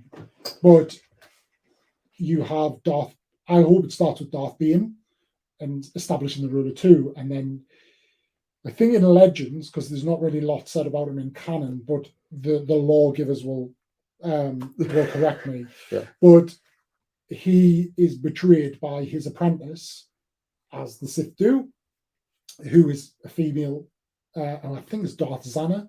Right. And then she has a female Sith apprentice as well. Okay. So, like, for me, brilliant way of that doing would it. be a brilliant story. Yeah. Start with Darth Bane. Yeah, that would because be everybody sick. wants Darth Bane. Great way to do it. But imagine if they did his apprentice, but didn't kind of give you. He's already been in Clone Wars as well, in a bit of a. By name, he's just been named. Oh wait, who was the bloke in Darth Revan?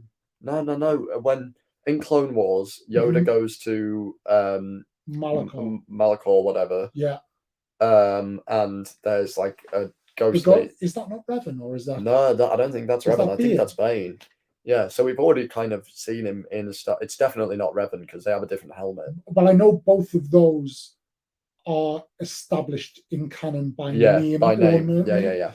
I feel like is Darth Bane got? I feel like Darth Bane is also credited as establishing the rule of 2. But potentially just that. Yeah. But I'm sure someone will say, Nathan, is Darth Bane the bloke in the Yoda episode at the end of season 6 of Clone Wars? Thank you. But yeah, like to go back in. To be fair, Disney are leaning a lot on Legends. They're bringing a lot of stuff in. So yeah, that'd be really cool. Would love to see that. And move forward from there. But yeah, I mean, Lando, I've seen. I know they're really struggling to. That's been put on a proper back burner. Childish Gambino's like struggling to get him on, right? Because he's so busy with his music. Yeah, I want to be like Childish Gambino. God, he's incredible. He is, isn't he? He's awesome, absolutely awesome. But I've seen it where potentially like the format will be like Billy D. Williams will be like telling stories of Oh, like well, so that like would be all right. so then he's doing stories of like what it's Yeah. like to be young, and then I feel like that's great to show them both. Yeah. So that you get like the That would be flashback. not. That's a very Lando thing. Yeah, That seems like an in character decision. Yeah, I'd like that. I Yeah. think, and I like Billy D. Williams as Lando. Well, he is Lando Calrissian. exactly. Yeah, exactly. And I by the way, that casting of Charles Gambino was brilliant. perfect. Yeah. So yeah, I definitely would love to see that. And then, do you know what? There's so much that it's hard to keep up, and then Yeah. they'll And then I mean the amount of Marvel stuff that's coming out. Someone just asked, what do we think of the Phase 5 slate for Marvel? Because there's a lot revealed at San Diego. Yeah, well, they done Phase 5 and Phase 6, didn't they? Well, they did Phase 5, Fantastic Four, and then Kang Dynasty and Secret Wars. Yeah. So the whole slate for Phase 6 isn't out yet. It's just those 3 films. Yeah. But Phase 5, that's the slate. Mm-hmm. Thoughts? I suppose for me, I know that Phase 5 is continuing with some characters that have already been established. I think we're introducing Ironheart, but Ironheart's coming in Black Panther. Black Panther, yeah. Blade, yeah, and that's a tricky one for me because I love Wesley Snipes' Blade, but I'll give it every opportunity. And then Echo was out of in Hawkeye. Hawkeye, yeah, she's the villain who character. So there's kind of, it's a weird one. I never get like hyped for the MCU. I suppose when you're in that final running and we were getting like Infinity War and like everyone's on MCU fatigue. I feel like it's like we have that 10-year build up and Endgame, and then I feel like everything since then kind of been a bit. But then I watched the Black Panther trailer, and oh my I'm looking forward to that. I was crying. Like, I am so excited for that movie. The music in that trailer, blew me away. Oh my god! No, I'm really looking forward to that. And kind of like, I know Phase 4's got a bit of hate, but I feel like it was always going to be what it was. Yeah. Because a lot of people left and they needed to reestablish. They were going to bring people through again. But like, you've almost got to compare Phase 4 to Phase 1 rather than Phase 3, you know? Yeah. So, and to be honest, Phase 3 of the MCU could be the best ever kind of like sequence, just everything. Like, but it was a culmination of it. I find it so weird that it ends with Far From Home. Yeah, I find that very like, why the hell isn't it ending with Endgame? Yeah. Why have we got Far From Home stuck in it? Just stick that in Phase 4. Mm-hmm. Anyway, I don't know. No, I agree with that. It was a bit of an odd one, especially when the Mysterio stuff then really kind of leads into No Way Home. Like, it's kind of like straight after that. Yeah. So Matt says quantity over quality. Matt Malish. Hi, Matt. Hi, Matt. Which one are you? Go back and watch. Yeah. We did speak about you quite a bit. Yeah. He says quantity over quality. Yeah, is what Phase 5 does seem to be, is quantity. Wait, Matt, what are you referring to? Phase 4 or Phase 5? Because he says quantity over quality, which I assume is relating to Phase 4. Because they were properly pumping out those shows at a rate of knots. Yeah, I get that, and I feel like I'm so ready for a Star Wars film as well. Like, I think the shows are. So going back to my earlier point, I think the shows are great, but I don't think they should use the shows to introduce a character. I think the character should either be introduced as part of somebody else's film, like America Chavez. Yeah, like. I would like to see a show about her now. Yeah. Or they have their own film. But I think introducing them in, that like what they've done with Blade, and then who's Kit Harington's character? Black Knight, I think his name is. He's a bit of a Van Helsing. I don't really know what he does. Sorry, guys. He dresses up as like a stereotypical medieval knight, and he has a horse, and I don't really know much else about him. I don't think he's an anti-hero or a Van Helsing character, really. Right. I think Blade might train him a bit, because Kit Harington seems a bit useless. Well, yeah, he does. He does. I mean, this is the other thing with the MCU. I suppose they'll come back in Phase 6 in those gaps, but the Eternals, there's no kind of like no mention of them in like anything since their film, which I find very weird, because they've just introduced them in a film which didn't really do that well, and then we've got the whole of Phase 5, which doesn't have an Eternals 2. Yeah. I don't really know where they could slot in aside from maybe Guardians 3. I could see them in a post-credit scene with Adam Warlock, maybe. Yeah. Matt says both the amount of watch time with the shows and films is so much greater than we got in the first 3 phases, and lacks the connections we had got on in the lead up to Infinity War. I agree. Yeah, I agree. With the amount of content, it's more difficult for them to have the same control. Yes. I do. Yeah, I agree. But I do think as well there was some. I mean, just remember Thor in the Dark World. Thor 2. Ant-Man and the Wasp. Yeah. I can't. Do you know? I've seen Ant-Man and the Wasp, I think 3 times, and I still couldn't tell you what happens. I think I've seen it once, and that was quite enough. Yeah. That was quite enough. I didn't want to waste my time. Even I didn't really like the first Captain Marvel film. I thought it was all right. It's passable. I think for me, it comes between Ant-Man and the Wasp and Captain Marvel came between Infinity War and Endgame. Yeah. So both of those films, I'm like, what? Why are these here? Like, why couldn't we have condensed what we needed into like a post-credit scene in Infinity War and just have done with it? Like save it for Phase 5. Save it for Phase. No one was craving an Ant-Man sequel between Infinity War and Endgame. I know my HC Joe thinks Ant-Man and the Wasp is brilliant. Yeah. And I think he is so wrong. I think I just think it's a bit like, man, like I to an extent, and I kind of take the point is and I see this about like the Star Wars films, like you almost judge them now based on how you felt at the time, and you're right, like nobody wanted that film then. They were like, just give us Endgame, you know. So weird one, but there was some kind of tripe back through for, like, I mean, Iron Man 3. Iron Man 2 was... Iron Man 2 was dog. Yeah, just like... I didn't mind Iron Man 3. I'm not as much of a hater as I used to be, because I rewatched it recently and it was all right. But Iron Man 2's god awful. Yeah, I suppose I'm not a big fan of the first Captain America film. Neither. Winter Soldier's great. Winter Soldier's really Civil good. War's good. Yeah. But at that point, they're really well established. Yeah. But yeah, I think as well, when you talk about like Captain Marvel, and I think the problem is as well, and maybe this is why they've stopped doing them as movies, is they kind of, an origin film follows a bit of a mold and a pattern.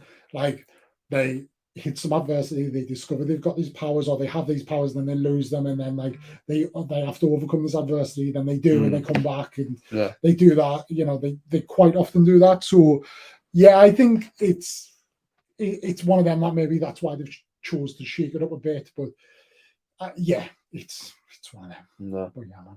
It is. Well, mate, it's time. I think it is time. Yeah, you've got home. We've been I've got to drive home now. We've been going for 2 hours, guys. But yeah, this has been the 1-year anniversary of the Opie-Verse.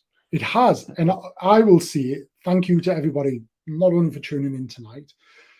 Thank you for tuning in for the last year. Please. Thank you for continuing to stick with me moving forward. Sorry about the mic issues. I thought this might happen, but I am investing in some stuff that will make it'll look like a proper podcast. I love like the little mics up here and all that. So it'll work much better. So we'll get that sorted, don't worry. But I'm really keen to go to paraphrase Matt, but flip it around to build on quality rather than quantity, and get out there and do more of these, because it's so much better. Having been a guest, this is a lot easier. Being a guest is great and it works online, but in person, there's so much more of a connection and you can talk more easily. Indeed, indeed. As for you lot, I'll be back next week with I don't know who my guest is next week, but we'll sort somebody out. Don't worry about that. And maybe Henry will help us get some of the bigger creators on. Yeah, thanks for sticking around. And if you're not following Henry, some of you might not be following Henry on Instagram. I would definitely recommend it. But he didn't even have a link tree before, like, or anything equivalent. I'm kind of before to useless. see it, but he now has a link tree. It's in the description below. Go check him out. And as for the rest of you, ObiWan on TikTok and Obi fans on TikTok. If you want to see me eating chicken wings and ranting about stuff. But other than that, Henry, thank you. It's been a pleasure. No, thank you. Peace, love to all.